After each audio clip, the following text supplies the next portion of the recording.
Guys ये Vivo का mobile है और इस मोबाइल में 1% 2% से आगे बैटरी चार्ज नहीं होता है और इमीडिएटली जो है चला जैसे हम टच में कोई प्रेस करते हैं फिंगर को और मोबाइल जो है स्विच ऑफ हो जाता है। तो इस टाइप का प्रॉब्लम है और इस टाइप का प्रॉब्लम का वीडियो मैं पहले बना चुका हूँ। फ़िलहाल मैं इस मोबाइल को जैसे कि यहाँ पे देख पा रहे हो धागा लगा हुआ है। अब ये आइडिया शायद आपके पास था नहीं, ये धागा क्यों लगा हुआ है। इसके अंदर सिम स्लॉट का एक लॉक होता है जो कि गिर गया होगा रिपेयरिंग करते वक्त, इसलिए धागा बांध रखा है।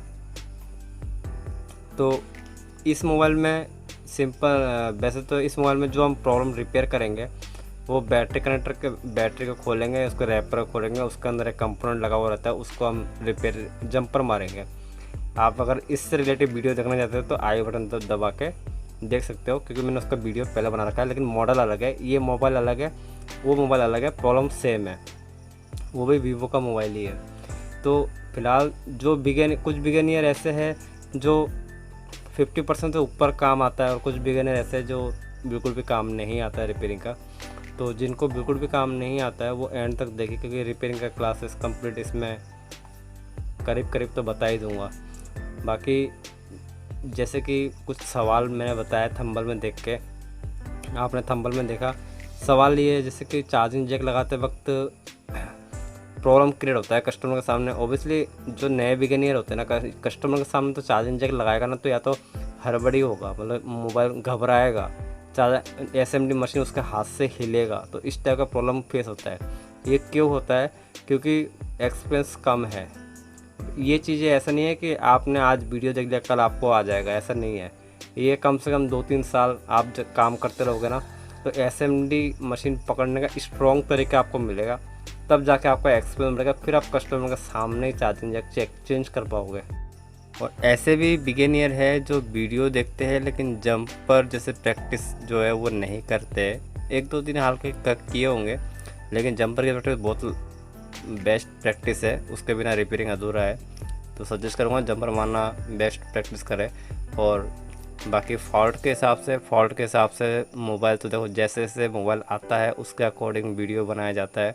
बाकी मेरे पास जो भी, अगर आप कहते हो सिंपल, जैसे सिंपल रिपेयरिंग जो होते हैं ये अधिकतर तो वही रिपेयरिंग आते हैं शॉप में। तो सिंपल रिपेयरिंग अगर आप कहो कि डाल दो तो मैं डाल दूंगा। सिंपल रिपेयरिंग में क्या होता है, माइक, स्पीकर, चार्जिंग जैक ये रिप्लेस होते हैं। तो मैं जो टफ़ वाले जो रिपेयरिंग होते हैं वो ज़्यादातर डालने की कोशिश करता हूँ। तो ऐसे केसेस तो बार बार नहीं आते, इसलिए आपको देखने को नहीं मिलता है। बाकी कोशिश मेरा यही रहता है कि जब जब कोई प्रॉब्लम आता है कि जैसे जैसे फॉल्ट आता है उसके हिसाब से मैं वीडियो अपलोड कर सकूँ, ताकि आप लोगों को नॉलेज मिल सके।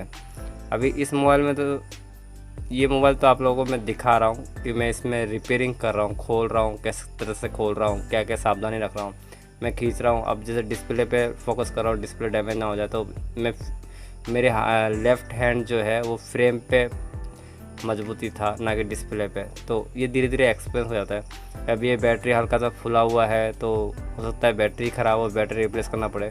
तो बैटरी जाहिर सी बात है पहले जंपर मार कर देखेंगे, प्रॉब्लम सॉल्व होता है तो अच्छी बात है, नहीं होता तो बैटरी रिप्लेस कर देंगे।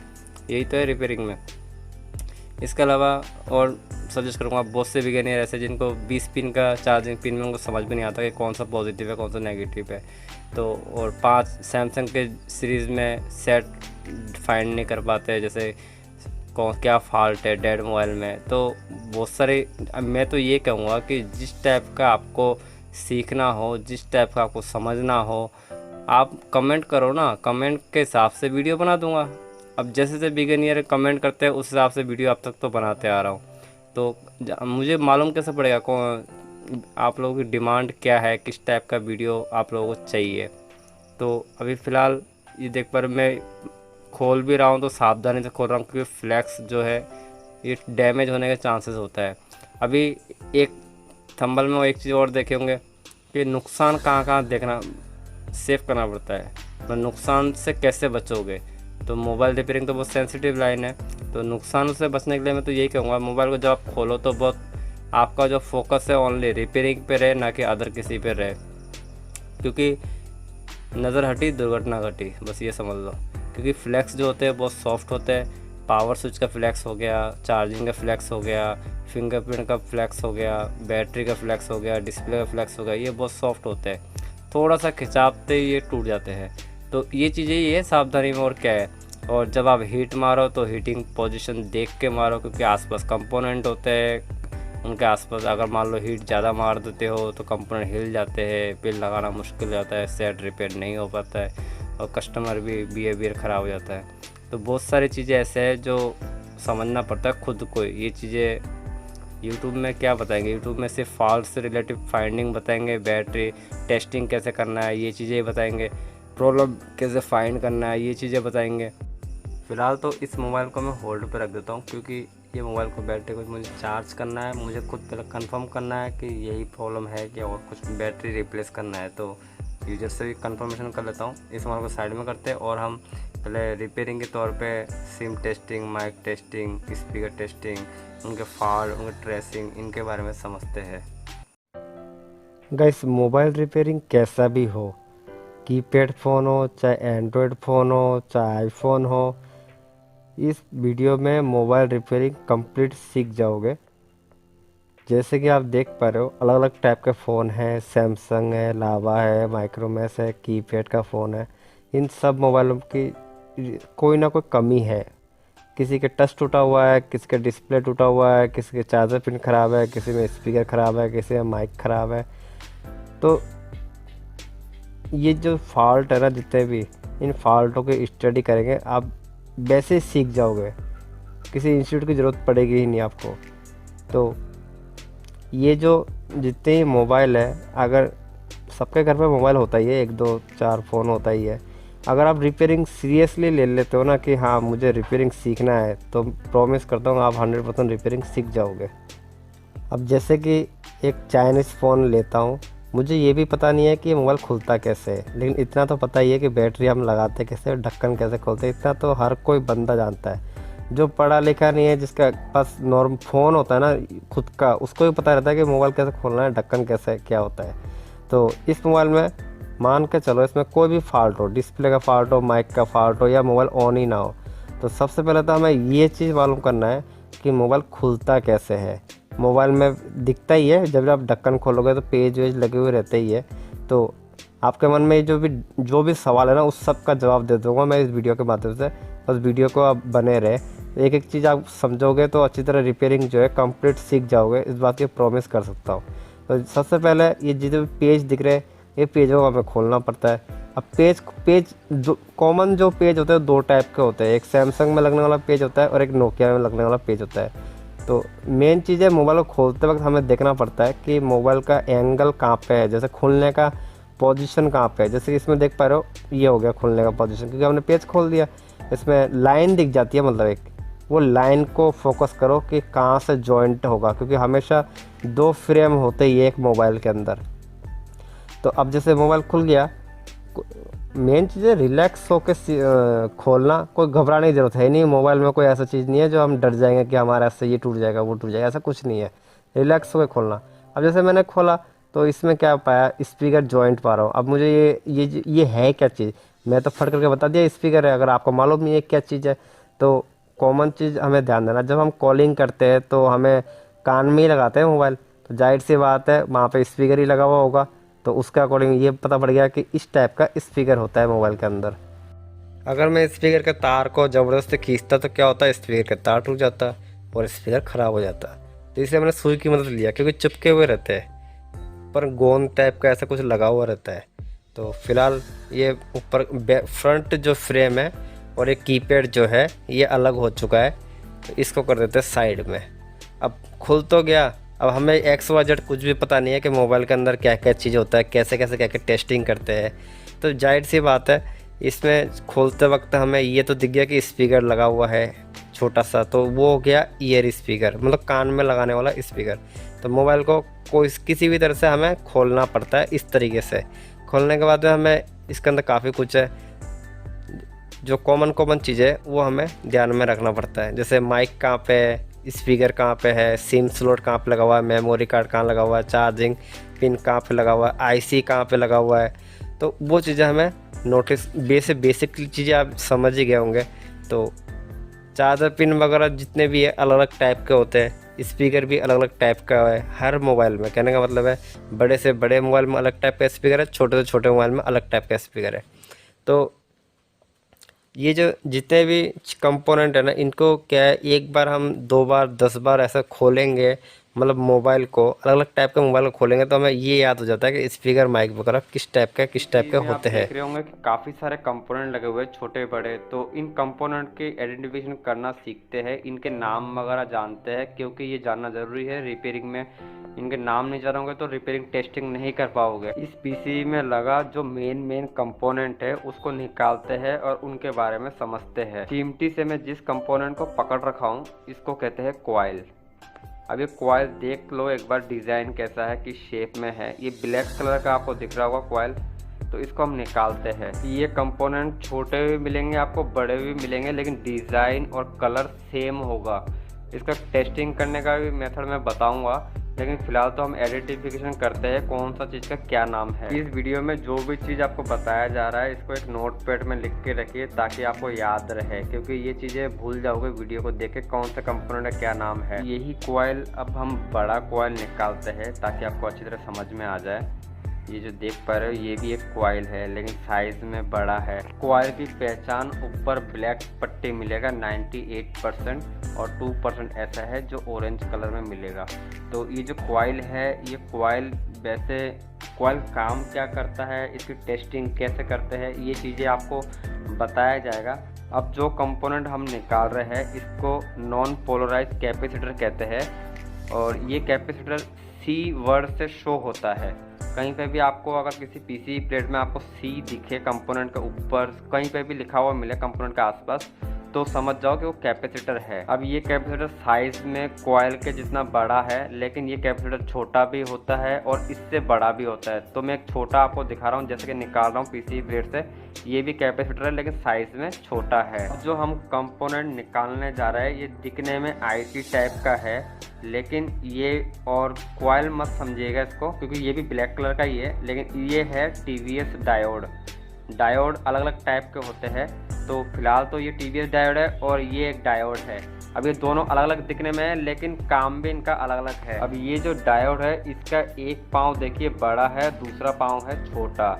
ये चार्जिंग सेक्शन में लगाया जाता है और ये ब्लैक कलर का पट्टी होता है, इसमें एक तरफ वाइट कलर का हल्का पट्टी दिखेगा आपको।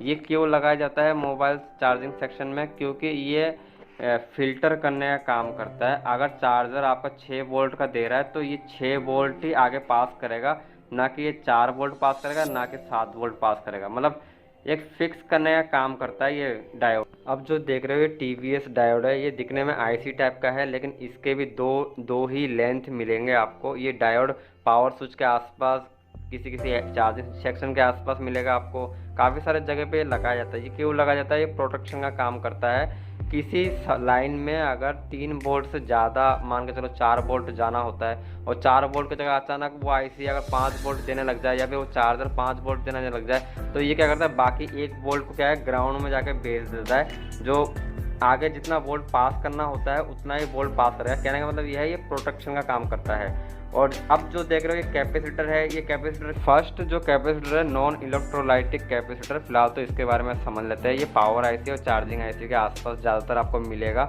अगर ये ख़राब हो जाता है तो आगे डीसी करंट को पास नहीं करेगा। मतलब कहने का मतलब ये कैपेसिटर ज़्यादातर करंट के लाइन में लगाया जाता है। ये कैपेसिटर क्यों लगाया जाता है, ये फिल्टर करने का काम करता है वोल्टेज को। जो कंपोनेंट है वो कॉइल है, दिखने में ब्लैक कलर का है ये, और इसके ऊपर दोनों पट्टी देख रहे होंगे, यहाँ पे रिशोल्ड होता है। और ये एक साधारण मान के चलो एक तार की तरह काम करता है। ये जहाँ पे भी होगा, ये वोल्टेज के लाइन में भी हो सकता है और सप्लाई के लाइन में भी हो सकता है। ये कॉइल जो है ये अगर ख़राब हो जाए तो ना तो आगे वोल्टेज पास होगा और ना ही सप्लाई पास होगा। कहने का मतलब है इसको बीच में लगाया जाता है। ये कॉइल जो है मोबाइल पीसी में किस लिए लगाया जाता है, ये करंट के बहाव को विरोध करता है। कहने का मतलब ये फिल्ट्रेशन का काम करता है। अब बात करते हैं रजिस्टेंस की। रजिस्टेंस काफ़ी प्रकार के होते हैं, लेकिन मोबाइल में इस टाइप के आपको रजिस्टेंस मिलेंगे। ये जो रजिस्टेंस है ऊपर से ब्लैक पट्टी मिलेगा और नीचे से छाती पे वाइट पट्टी मिलेगा, जो कि ऊपर ब्लैक पट्टी में कुछ नंबर रहते हैं, किसी में नंबर नहीं रहते। और एक रजिस्टेंस ये है जो ओनली ज़्यादातर से वाइट पट्टी दिख रहा है आपको। ये रजिस्टेंस करंट हो चाहे तरंगे, मतलब सिग्नल हो, उसको कम करने का काम करता है, मतलब फ्लो करता है ये। मतलब वोल्टेज अगर मान लो 5 वोल्ट आ रहा है तो कहीं पे अगर कम भेजना हो तो ये रेजिस्टेंस लगाया जाता है। अगर जैसे कहीं पे सिग्नल मिल रहा हो, जैसे नेटवर्क वगैरह होता है, सिग्नल मिल रहा हो तो सिग्नल में क्या होता है कि कम ज़्यादा आते रहता है, तो उसको क्या कम करके आईसी तक भेजता है सिग्नल को। ये रेजिस्टेंस को आर से शो करते हैं। जहाँ पे भी आपको आर के आगे कुछ नंबर मिले तो समझ जाओ कि वो रेजिस्टेंस है, और रेजिस्टेंस का ऊपर ही लिखा हुआ मिलेगा आपको। और मदरबोर्ड में कहीं पे भी उसके आसपास ही आपको आर से शो होगा, मतलब रेजिस्टेंस। बस उसकी पहचान जो है नीचे छाती पे वाइट कलर का होगा और ऊपर ब्लैक कलर की पट्टी होगा। अब समझते हैं बूस्ट कॉइल को। बूस्ट कॉइल क्या होता है? बूस्ट कॉइल वैसे पावर आईसी के आसपास आपको ज़्यादा मिलेगा और डिस्प्ले के बैकलाइट सेक्शन के आसपास ज़्यादा मिलेगा। बूस्ट कॉइल भी एक कॉइल ही है, लेकिन उसका थोड़ा चेक करने का मेथड अलग है, और जो वो वर्क करता है वो अलग तरीके से वर्क करता है। तरीके से कॉइल के 2 लेंथ होते हैं, वैसे ही बूस्ट कॉइल के भी 2 लेंथ होते हैं।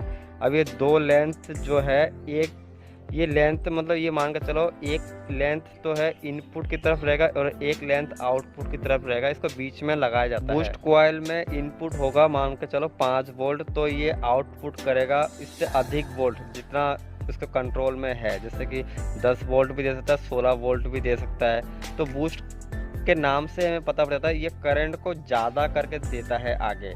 तो जैसे मोबाइल को हम ऑन करते हैं तो एक अचानक बैकलाइट ऑन होता है डिस्प्ले का, तो वो कॉइल की मदद से ही होता है, मतलब ज़्यादा वोल्टेज देने का काम करता है कम वोल्टेज। बूस्ट कॉइल का आकार गोल शेप में भी होता है और चौकोर शेप में भी होता है। जैसे कि आप स्क्रीन पे देख रहे हो, बूस्ट कॉइल 2 प्रकार के डिज़ाइन में दिख रहा है ओनली मोबाइल के पीसीबी में। बस इतना याद रखो, इसका लेंथ 2 होते हैं, इसका नाम बूस्ट कॉइल है और डिज़ाइन में इस तरह का दिखता है। ये मोबाइल पीसी में रेजिस्टेंस लगा हुआ जो होता है उसमें कितने कलर होते हैं, इस चीज़ का आंसर मुझे कमेंट बॉक्स में दीजिएगा। गाइस अब जंपर मारना सीखते हैं, क्योंकि ये रिपेयरिंग लाइन में इम्पोर्टेंट चीज़ है। तो रिपेयरिंग का 50% प्रॉब्लम आपका सॉल्व हो जाएगा, क्योंकि जंपर मारना एक ऐसा चीज़ है जो हर बड़े रिपेयरिंग में काम आता है। आपको शोल्डर आयरन परचेस करना पड़ेगा, मार्केट शॉप से परचेस कर सकते हैं या ऑनलाइन परचेस कर सकते हैं। एक बड़ा आयरन परचेस कीजिएगा और एक मिनी आयरन परचेस कीजिएगा, और थोड़ा सा रेत, एक रेत भी ले लीजिएगा। रेत में आपको थोड़ा सा ये घिस के इसमें वायर को शोल्ड करना है, जिस तरीके से मैं कर रहा हूँ। और ये जो मेरे हाथ में जो वायर दिख रहा है पतला सा, इसको कहते हैं जंपर वायर। तो ये जंपर वायर में थोड़ा सा पेस्ट लगाना पड़ता है ताकि स्मूथ हो जाए और जो हमारा शोल्डरिंग है वो प्रॉपर चिपक जाए। जितना हमें चिपकाना होगा उतना ही रिशोल्ड करें। अभी जैसे आप देख पा रहे हो मैं इसको रिशोल्ड कर रहा हूँ। ये जंपर वायर लगाना रिपेयरिंग में बहुत ही इम्पोर्टेंट काम है। ये काम आप 1 हफ्ते 2 हफ्ते में प्रैक्टिस कंप्लीट नहीं कर पाओगे, कम से कम महीना भर प्रैक्टिस करना पड़ेगा, क्योंकि हर पर डे 2 घंटा ऐसे प्रैक्टिस करोगे तो ही इसमें हाथ साफ होगा। अगर आप 1-2 बार प्रैक्टिस करके छोड़ दोगे तो आपका जो जंपर वायर है वो क्लियर नहीं होगा। अब जंपर वायर हमें क्यों सीखना पड़ता है? क्योंकि मोबाइल में ट्रैक मिसिंग होता है, तो जंपर की मदद से हम ट्रैक को रिपेयर कर पाते हैं। तो जिस तरीके से देख रहे हो मैंने फर्स्ट सिरा शोल्ड कर दिया है। अब कैंची से काटने के बाद में पीछे का हिस्सा भी मैं रिशोल्ड करूँगा और फिर मैं आपको जंपर मार कर दिखाऊँगा। जंपर भी आपको डेड पीसी प्लेट में मारना है, तो डेड मोबाइल जो है वो आपको मैनेज करना पड़ेगा अगर आप घर पे रिपेयरिंग सीख रहे हो तो। और उसमें से जिस तरीके से मेरे हाथ में ये डेड मोबाइल है, इसमें मैं जंपर मार कर दिखा रहा हूँ, उसी तरीके से आपको डेड मोबाइल में प्रैक्टिस करना है। और इंट्रोडक्शन के हिसाब से जिस तरीके से मैं रिशोल्ड कर रहा हूँ उसी तरीके से आपको रिशोल्ड करना है। वायर जितना ज़रूरत होगा उतना ही आप उसको रिशोल्ड करें। जब आप जंपर मारने की प्रैक्टिस करोगे तो जंपर मारने के इमेज मुझे आप इंस्टाग्राम में पोस्ट कीजिएगा, ताकि मैं आपको बता सकूं कि आपने सही तरीके से जंपर मार रहे हो कि नहीं मार रहे हो। क्योंकि इसमें बहुत सी गलतियां भी होगा आपसे, वो चीज़ें सुधारना ज़रूरी है, एक गाइड करना ज़रूरी है, जो कि मैं आपको गाइड कर सकता हूँ इंस्टाग्राम की मदद से। एक चीज़ का और ध्यान रखें, शोल्ड उतना ही करें जितना हमें ज़रूरत हो। जो लाल कलर का पेस्ट लगा होता है जंपर वायर में, वो अर्थिंग ना हो इसलिए पेस्ट लगाया जाता है लाल कलर में। वायर आपको लाल कलर का दिख रहा होगा, लेकिन शोल्ड करने के बाद उसका कलर हट जाता है और उसमें अर्थिंग स्टार्ट हो जाता है। जहाँ पे हम शोल्डरिंग करेंगे वो डिस्प्ले का सेक्शन है। डिस्प्ले का कीपैड मोबाइल का ये मदरबोर्ड है, तो डिस्प्ले यहाँ पे जॉइंट होता है। लेकिन चाहे कोई से भी सेक्शन हो, हम प्रैक्टिस कर रहे हैं जंपर मारने का, अब डिस्प्ले में इसलिए कर रहा हूँ कि डिस्प्ले का जो पिने हैं वो पास पास में है और उसी में प्रैक्टिस आपका अच्छा होगा। मेरे पास सोल्डरिंग आयरन दो प्रकार के हैं, एक बड़ा है और एक छोटा है। अगर आप बड़ा सोल्डरिंग आयरन ले रहे हो और छोटे जगह पे अगर आप जंपर मार रहे हो तो आपसे गलतियां काफ़ी होगा, क्योंकि आपको उसमें प्रैक्टिस नहीं है। तो दो टाइप के आयरन रखें, छोटी जगह पे छोटा आयरन और बड़ी जगह पे बड़ा आयरन का इस्तेमाल करें। अब आप देख पा रहे हो स्क्रीन पे जिस तरीके से मैंने जंपर मारा और नीचे के दो पिने आपस में जॉइंट हो गए, तो इस तरह के जॉइंट नहीं होने चाहिए। जिस तरीके से वायर जॉइंट किया हूँ मैंने, इस तरीके से आपको जॉइंट करना है और देखना है कि मजबूती से जो वायर है वो जॉइंट हुआ है कि नहीं हुआ है, मतलब जंपर वायर। तो जंपर वायर का ऐसे उठाओगे तो पीछे भी आना चाहिए हाथ में। इस तरीके से आपको कंफर्म हो जाएगा कि जंपर वायर आपने सही लगाया नहीं लगाया। फिर उसी वायर का मुंह को ऐसे मोड़ के उसके पास वाले पॉइंट पे लगाना है।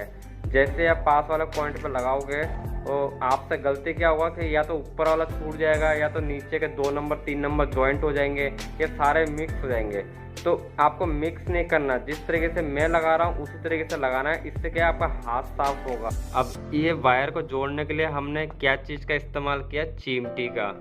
चिमटी से इस वायर को पकड़ के हमने सोल्डिंग किया। तो चिमटी भी आपको परचेस करना पड़ेगा, जो मार्केट में 50 से 100 रुपये तक मिल जाता है। हमने जो जंपर मारा है वो 1 नंबर पिन और 2 नंबर पिन आपस में जुड़ गया है, लेकिन 3 नंबर और 4 नंबर अलग अलग है, जैसे कि आप देख पा रहे हो। अब हम दूसरा जो वायर जोड़ेंगे वो 3 नंबर और 4 नंबर को जोड़ेंगे, लेकिन ध्यान में ये रखना है दोनों वायर आपस में टच नहीं होना चाहिए। लेकिन गाइस मैं जानता हूँ आप फर्स्ट टाइम रिपेयरिंग कर रहे हो तो टच भी होगा, वायर भी छूटेंगे। एक वायर जोड़ोगे तो दूसरा वायर छूटेगा, दूसरा जोड़ोगे तो तीसरा छूटेगा।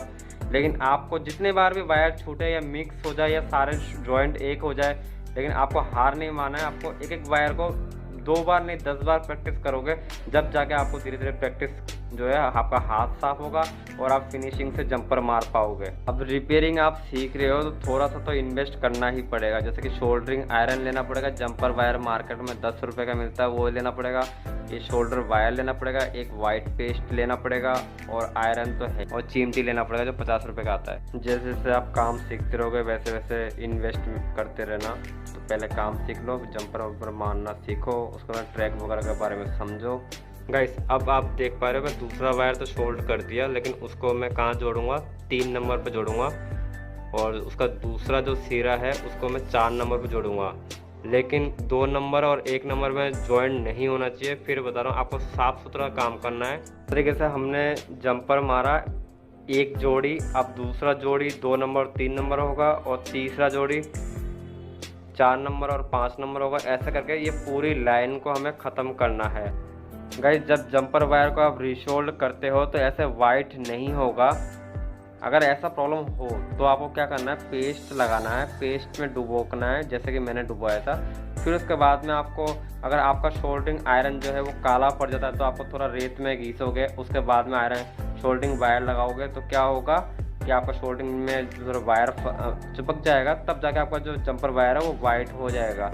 जितना ज़रूरत हो उतना ही वाइट करें, पूरे वायर को वाइट नहीं करना है हमें। और छोटा आयरन का भी इस्तेमाल करें अगर आपको बारीक काम करना हो तो, क्योंकि इसमें बहुत ही बारीक, ये तो अभी एक शुरुआत है, ये हमें फ़िलहाल स्टार्टिंग प्रैक्टिस है जंपर मारने का। जब ये आपको ये पूरी लाइन आप जंपर मार लोगे तो क्या होगा कि आपको छोटे मोबाइल इससे भी बारीक जंपर मारना पड़ेगा। जब जितना बारीक जंपर मारोगे उतना आपका प्रैक्टिस अच्छा होगा और रिपेयरिंग भी अच्छी कर पाओगे।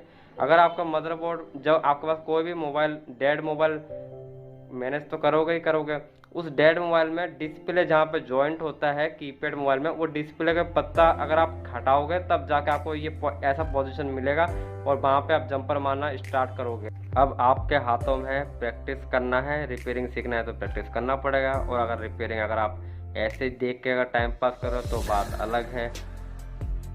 इस वीडियो में अगर आपको कुछ समझ में नहीं आए तो आप मुझे कमेंट कर सकते हैं, मैं उसका आंसर आपको दे दूंगा। और इस वीडियो का सवाल ये है, ऐसा कौन सा मोबाइल है जिसके अंदर चार्जिंग डॉकेट और सॉफ्टवेयर सेक्शन और हैंड्स फ्री डॉकेट, एक ही डॉकेट में सारा फंक्शन अवेलेबल है, कौन सा मॉडल है वो।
गाइस ये देखिए पीछे एक जंपर लगा हुआ है, बहुत ही बारीक जंपर है, शायद आपको ढंग से दिख भी नहीं रहा होगा।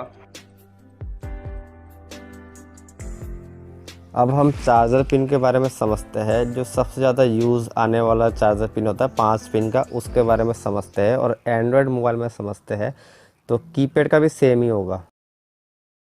ये एंड्रॉयड मोबाइल है, इसमें 5 पिन का चार्जर पिन लगा हुआ है। और इसी तरह से कीपैड के चाइनीज़ फ़ोन है, मतलब कोई से भी एंड्रॉयड हो या चाइनीज़ हो या कीपैड का फ़ोन हो, जिस फ़ोन में 5 पिन का चार्जर पिन लगता है उस फ़ोन में उन पाँचों पिनों के बारे में समझते हैं। पाँचों पिन किस तरीके से काम करता है और कैसे कैसे टेस्टिंग होगा। चार्जर पिन के अंदर 2 तरह के काम होते हैं, एक तो मोबाइल को चार्जिंग करने का काम होता है और एक होता है कंप्यूटर से कनेक्टेड करने का, जो कि हम मोबाइल में फ्लैशिंग वगैरह अनलॉकिंग वगैरह करते हैं तो कनेक्टिंग करने का भी काम करता है चार्जर पिन ही। अब चार्जर पिन में वैसे बेसिकली जैसे नोकिया 1600 के डायग्राम में हमने चार्जर पिन के जो सेमेस्टिक पढ़ते हैं उसमें 2 पिन था चार्जर का, एक ग्राउंड था एक पॉजिटिव था। लेकिन इसमें भी सेम वही है, एक ग्राउंड और एक पॉजिटिव होता है, जो कि मैं आपको थोड़ा जूम करके दिखाता हूँ। इसमें एक या तो राइट साइड का फर्स्ट वाला पिन पॉजिटिव होगा और लेफ्ट साइड के लास्ट वाला पिन जो है वो नेगेटिव होगा, मतलब ग्राउंड होगा। और सेंटर में जो बाकी पिन है 3 पिन है, उसमें से 2 पिन है तो है मतलब DMDP नाम का कोड होता है, जिसका कोडिंग हम कंप्यूटर से जो ट्रांसफ़र करते हैं फाइल उसके थ्रू होता है। बाकी एक पिन जो होता है वो अनक्नो होता है। अब सब में एक बार टेस्टिंग करके देख लेते हैं कि कैसे कैसे नंबर आ रहा है। और ये जो DMDP हर मोबाइल में दिखता नहीं है, किसी चाइनीज़ मोबाइलों में लिखा हुआ मिल जाता है, उसके अकॉर्डिंग हम ट्रेस कर पाते हैं। बाकी ये जो ट्रैक को हमें ट्रेस करने में प्रॉब्लम होता है वो मैं आपको धीरे धीरे करके एक्सप्लेन कर दूंगा। भाई किसी किसी मोबाइल में इजी दिख गया था DMDP, फिलहाल तो सब में नंबर आ रहा है, बस एक पिन में ग्राउंड आ रहा है जो कि नेगेटिव होता है, तो आप जानते ही हो। बाकी सब में नंबर आना चाहिए, तो समझ जाओ कि DMDP कनेक्शन भी सही है और हमारा चार्जिंग का पॉजिटिव लाइन भी सही है, बस नंबर आने चाहिए। 5 पिन होता है, 5 पिन में से एक पिन में नेगेटिव होगा जो ग्राउंड होगा और एक पिन अनक्नो होगा, हो भी सकता है नहीं भी होता, किसी किसी मॉडल में नहीं होता, किसी किसी मॉडल में अनक्नो आ जाता है, मतलब सिग्नल नहीं है एक नंबर पिन में, कुछ भी नहीं आएगा, मतलब एक पिन में, एक नंबर नहीं एक पिन में। और बाकी जो 3 पिन है उनमें नंबर प्रॉपर आएंगे तो ही USB कनेक्टेड होगा और आपका चार्जिंग प्रॉपर होगा। और किसी केस में ऐसा हो जाए USB अगर कनेक्ट ना हो कंप्यूटर में तो आप चार्जिंग पिन चेंज कर लो, अगर कनेक्टिविटी नहीं आता है तो। अगर कनेक्टिविटी आ रहा है तो चार्जिंग जैक का प्रॉब्लम है, अगर कनेक्टिविटी चार्जिंग पिन में नहीं आ रहा है तो फिर आपको ये जो मेन CC पत्ता होता है किसी किसी मोबाइल में, किसी में नहीं होता, किसी में ट्रैक ढूंढने पड़ता है। जैसे ये कनेक्टर मान लो यहाँ से भी अगर अब लूज हो या डैमेज हो तो मेन चार्जर पिन में जो है DMDP का सप्लाई भी नहीं जाएगा और चार्जर पिन का भी सप्लाई भी नहीं जाएगा, क्योंकि मेन जो मदरबोर्ड है वो मेन मदरबोर्ड ही तो चार्जिंग का पॉजिटिव सप्लाई दे रहा है, वो छोटा सा जो CC पत्ता है चार्जिंग है वहाँ पे, और DMDP का सप्लाई भी मेन मदरबोर्ड ही दे रहा है। तो इस मोबाइल में तो क्या कनेक्टर के थ्रू है, CC पत्ता अलग। तो किसी मोबाइल में जैसे सैमसंग के मोबाइल में कनेक्टर हो बीच में CC पत्ता होता नहीं है, डायरेक्ट में एक ही बोर्ड होता है, और किसी में 2 बोर्ड होते हैं, एक मेन बोर्ड और एक CC बोर्ड होता है। तो उस चीज़ को ध्यान हमें प्रैक्टिस करते करते अनुभव हो जाता है किस मोबाइल में किस एंगल के थ्रू कनेक्टिविटी जाता है चार्जर पिन के सप्लाई चार्जर पिनों में। तो हमें सिर्फ बेसिकली ये ध्यान देना है कि चार्जर पिन में पॉजिटिव कौन सा है और नेगेटिव कौन सा। नेगेटिव ग्राउंड होता है, पॉजिटिव कॉर्नर में मिलेगा आपको। तो और बीच के जो 2 पिन होता है वो DMDP का काम करता है, जो कि आपने स्क्रीन पर भी देखे थे। और अगर बाय द वे कंप्यूटर से कनेक्ट ना हो तो सबसे पहला स्टेप तो ये है कि चार्जर पिन चेंज करके देखो। अगर चार्जर पिन चेंज करने से प्रॉब्लम सॉल्व हो जाता है तो अच्छी बात है, अगर नहीं होता है तो DMDP का सप्लाई आपको चेक करना चाहिए कि इसके ट्रैक कहाँ से आ रहे हैं। अगर मान लो ट्रैक फाइंड आउट करना नहीं आ रहा है, ट्रैक समझना नहीं आ रहा है, वो वीडियो रनिंग देखते रहिए। एक एक मोबाइल में आपको जैसे जैसे प्रॉब्लम क्रिएट होगा मैं आपको वीडियो बना बना के डाल दूंगा, उससे क्या आपको सीखने को मिलेगा और एक्सप्रेस आपको धीरे धीरे ऑटोमेटिक जो है वो आ जाएगा। गाइस इस वीडियो में मल्टीमीटर के बारे में समझेंगे, मल्टीमीटर की टेस्टिंग वगैरह कैसे करते हैं मोबाइल के PC में। तो ये ब्लैक कलर का जो मैं लगा रखा हूँ वायर, ये उसका ऊपर देखिए कॉम लिखा हुआ है, और जो रेड कलर का वायर लगा हुआ है उसमें VOMA ऐसे लिखा हुआ है। तो V लिखा हुआ है तो इसका मतलब ये है कि रेड वाला वोल्टेज का है, और जो कॉम लिखा हुआ है वो है ग्राउंड। अब ये 2 चीज़ें इस तरीके से लगाया जाता है, फिलहाल इतना समझ लीजिए। हम मोबाइल के पीसी में चेक कर पाएंगे। और इस मल्टीमीटर में क्या क्या चीज़ें, एक सुई कहाँ कहाँ जाता है और क्या क्या नंबर्स क्या क्या चीज़ें मालूम पड़ता है, उस चीज़ के बारे में जानेंगे। मल्टीमीटर का जो सुई है वैसे तो अभी ऑफ कंडीशन में है, लेकिन हम उसको बजर मतलब साउंड के पोजीशन में लेंगे। तो जहाँ पे आपको ये एरर दिख रहा है और साउंड का सिंबल बना हुआ है, उस जगह पे अगर हम लेते हैं, जैसे कि मैं दिखा रहा हूँ, ये वाला जगह है, और इस जगह पे हम जैसे इसको सुई को घुमाएंगे तो डिस्प्ले में दिखा रहा है 1 नंबर और बैटरी का सिंबल आ रहा है। बैटरी का सिंबल आने का मतलब ये है कि बैटरी डाउन है मल्टीमीटर का। और जैसे ही हम इसको दोनों शॉर्ट करते हैं, प्लस माइनस में जो लाल जो वायर है उन दोनों को टच करते हैं तो साउंड सुनाई देगा। इस मल्टीमीटर में अलग अलग मैकेनिक अलग अलग टाइप से यूज़ करते हैं। फिलहाल मोबाइल की मैकेनिक की बात करें तो ये जो 20 लिखा हुआ है यहाँ, ये वोल्टेज चेक करने का लाइन है। तो इसमें अगर आप शॉर्ट करोगे तो 0 ही आएगा। फिलहाल ये 20 पे इसलिए लगाया गया है क्योंकि मोबाइल में अधिकतर 20 वोल्ट से ज़्यादा नहीं होता है। तो ये 20 पे लगा के हम बैटरी भी टेस्टिंग कर सकते हैं मोबाइल का, और पीसीबी में जितने भी जहाँ पे भी वोल्टेज की ज़रूरत होती है उन वोल्टेज को हम 20 की रेंज में चेक कर सकते हैं। अगर आप 200 पे करोगे या 500 पे करोगे तो 0 ही आएगा, क्योंकि मोबाइल में ओनली 20 वोल्ट से ज़्यादा नहीं आता। हम एक बैटरी को टेस्ट करते हैं। 20 की सुई तो 20 पे है ही, और बैटरी के देख सकते हो प्लस माइनस जहाँ पे है। आप वायर को कैसे भी लगा सकते हो, उल्टा सीधा, मतलब जिस तरीके से मैं लगा रहा हूँ उसी तरह से जैसे चेक कर लेते हैं एक बार। तो जैसे कि आप देख रहे हो स्क्रीन पे मल्टीमीटर के 3.47 ऐसा कुछ दिखा रहा है। इसका मतलब ये है ये 3 वोल्ट से ऊपर चार्ज हो रखा है बैटरी। अगर ये 0 या 2 वोल्ट दिखाता तो बैटरी चार्ज कम होता। और एक चीज़ है कि बैटरी जो है वो 3 वोल्ट से ऊपर होगा, मतलब 3.46 है इसमें, तो ये मोबाइल को ऑन करने लायक चार्ज है इसके अंदर। अगर 3 पॉइंट से नीचे होता तो ये मोबाइल को ऑन नहीं करता। तो फिलहाल तो बैटरी के वोल्ट इसने दिखा दिया कि कितना वोल्ट है, लेकिन कोई बैटरी अगर डाउन होगा तो मल्टीमीटर में 0 ही दिखाएगा, या 1 वोल्ट दिखाएगा, या 2 वोल्ट दिखाएगा। लेकिन आपको ये याद रखना है कि मोबाइल को ऑन करने के लिए 3.7 से ऊपर वोल्ट होना चाहिए, तो ही बैटरी जो है मोबाइल को ऑन करेगा। अब मैं आपको साउंड की पोजीशन में लेके चेक करके दिखाता हूँ। तो अब हम शॉर्ट करेंगे प्लस माइनस वायर को तो बजर साउंड सुनाई देगा मल्टीमीटर में। मोबाइल का फॉल्ट इसी से ज़्यादा ट्रैक वगैरह समझ में आता है। मैं आपको इसका उदाहरण दिखाता हूँ। जैसे कि पेचकस है, इसमें दोनों में लगा रहे हैं तो साउंड सुनाई दे रहा है। अब मैं आपको और अच्छी तरह दिखाता हूँ। किसी लोहे के या किसी तार पे अगर आप दोनों को वायर को एक साथ लगाओगे तो बजर के साउंड सुनाई देगा। वो क्यों देगा? क्योंकि इसका काम ही है, मतलब कनेक्शन बजर साउंड आना, मतलब दोनों कनेक्शन एक होना। कहने का मतलब ये है, एक सिंपल तार अगर बीच में से टूटा हुआ रहेगा तो वो बजर साउंड सुनाई नहीं देगा क्योंकि ज्वाइंट नहीं होगा। और अगर बजर साउंड सुनाई देता है तो इसका मतलब ये हो जाता है कि वो तार जो है सही है या फिर जॉइंट है। जैसे कि आपने सबसे पहले चेक किया बैटरी कंडक्टर पे प्लस माइनस होते हैं, तो मदरबोर्ड में भी तो प्लस माइनस होगा ही ना, बैटरी कंडक्टर जहाँ पे जॉइंट होगा। तो मैं आपको मदरबोर्ड में चेक करके दिखाता हूँ कि मदरबोर्ड में बैटरी जहाँ जॉइंट हो रहा है वहाँ पे भी तो प्लस माइनस ही होगा। तो प्लस पे हम चेक करते हैं तो देख सकते हो नंबर आ रहा है 283 नंबर ऐसे कुछ आ रहा है, और माइनस पे तो साउंड आएगा क्योंकि वो ग्राउंड है। अब साउंड आ रहा है, इसका मतलब ये है, साउंड आने का मतलब ये है कि जो माइनस वाला पॉइंट है वो लाल वाले प्लस से जॉइंट हो रखा है। और जिसमें प्लस में हमने चेक किया जिसमें नंबर आ रहा है, इसका मतलब ये हुआ कि नंबर आने का मतलब है वो कनेक्शन बैटरी का आईसी से कनेक्शन जुड़ रखा है। कहने का मतलब आईसी उसको कनेक्शन दे रहा है कोई ना कोई नंबर का, इसलिए वो बैटरी कनेक्टर पे नंबर दिखा रहा है। और पेचकस पे हम चेक करेंगे दोनों को जोड़ के, साउंड सुनाई देगा। क्यों देगा? क्योंकि ये कनेक्शन एक है। जैसे कि हमने पेचकस में चेक किया तो कनेक्शन एक है, मतलब लोहे पे अगर हम दोनों पे रखेंगे तो आवाज़ आएगा। तो मदरबोर्ड में अगर आप एक जगह पे प्रोब को रखते हो और दूसरी जगह कोई भी एक अनक्रोन जगह पे रखते हो, जैसे कि मैं इस जगह पे रख रहा हूँ तो भी साउंड सुनाई दे रहा है। मतलब मदरबोर्ड में आप कहीं पे भी चेक करोगे साउंड सुनाई देगा, सिर्फ पॉजिटिव लाइन को छोड़ के।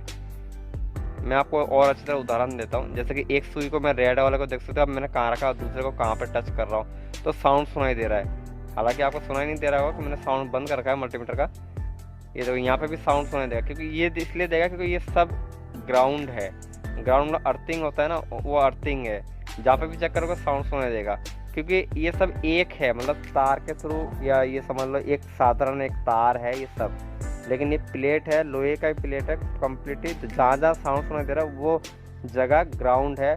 कुल मिला के बात ही है।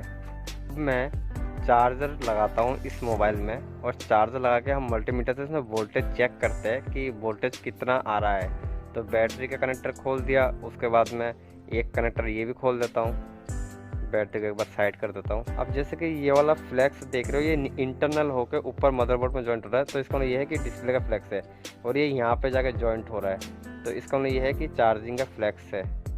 अब मैंने चार्जर तो लगा दिया है, तो अगर चार्जर लगा दिया इसका मतलब ये है कि मदरबोर्ड में वोल्टेज आना चाहिए बैटरी कनेक्टर पे। तो एक को मैं मल्टीमीटर का ब्लैक प्रोब को ग्राउंड में रख रहा हूँ और रेड प्रोब को इसमें रख रहा हूँ, तो कोई भी वोल्ट नहीं दिखा रहा, जीरो दिखा रहा, 0.56 ऐसा कुछ दिखा रहा है। ये 48, 59 मतलब ये है कि 1 वोल्ट भी नहीं आ रहा है। क्यों नहीं आ रहा है? क्योंकि मैंने चार्जिंग का देख सकते हो फ्लैक्स खोल रखा है, तो अगर फ्लैक्स खोल रखा है तो वोल्टेज कहाँ से जाएगा? बैटरी तो लगा नहीं रखा, तो चार्जर जो वोल्ट दे रहा है वो इस फ्लैक्स के थ्रू ही दे रहा है ना। अगर इस फ्लैक्स को हम अगर जॉइंट करते हैं तब जाके बैटरी कनेक्टर पे जो है वो वोल्टेज आएगा। क्यों आएगा? क्योंकि फ्लैक्स को हमने जॉइंट कर दिया है। और फ्लैक्स क्या करता है, मेन बोर्ड में चार्जिंग आईसी में वोल्टेज देगा, तो charging IC battery connector voltage देगा। जैसे कि आप देख रहे हो कि अब मैं चेक कर रहा हूँ तो 4 वोल्ट कुछ दिखा रहा है, तो इसका मतलब यह है कि चार्जिंग आईसी हमारा सही है और इसके अंदर वोल्ट प्रॉपर आ रहा है बैटरी कनेक्टर पे। अब ये मोबाइल चार्ज करने लायक है। अगर यहाँ वोल्टेज नहीं आता तो फिर क्या होता है कि या तो आपका चार्जिंग फ्लैश ख़राब होता, या तो चार्जिंग जैक ख़राब होता, या चार्जिंग आईसी ख़राब होता, या कोई कंपोनेंट ख़राब होता। तो वोल्टेज आने का मतलब ये है कि हमारा चार्जिंग कनेक्शन वो सब ओके है, इसलिए वोल्टेज आ रहा है। तो मल्टीमीटर से मेरा यही बताने का मतलब था कि मल्टीमीटर से 20 की रेंज पे जब हम 20 पे वोल्ट पे चेक करते हैं तो किस तरीके से क्या क्या चीज़ चेक करते हैं। अब ये पावर स्विच है, पावर स्विच में वोल्टेज आना चाहिए, लेकिन हम तो बैटरी लगा नहीं रखे, तो वोल्टेज कहाँ से आएगा? अब एक बार आप पावर स्विच के फ्लैक्स को एक बार देख लो अच्छी तरह, ये फ्लैक्स है पावर स्विच का। तो हम क्या करेंगे कि मदरबोर्ड में ओनली बैटरी लगाएंगे और पावर स्विच के फ्लैक्स को खोल देंगे और पावर स्विच के फ्लैक्स में वोल्टेज चेक करेंगे, वोल्टेज कितना दिखाता है। तो उससे हमें ये आइडिया लग जाएगा कि पावर स्विच में अगर वोल्टेज अगर आता है तो हमारा जो मदरबोर्ड है वो सही है। जैसे कि हमने सारे फ्लैक्स को हटा दिए, मदरबोर्ड को अलग कर दिए, अब ओनली बैटरी लगा हुआ है मदरबोर्ड में।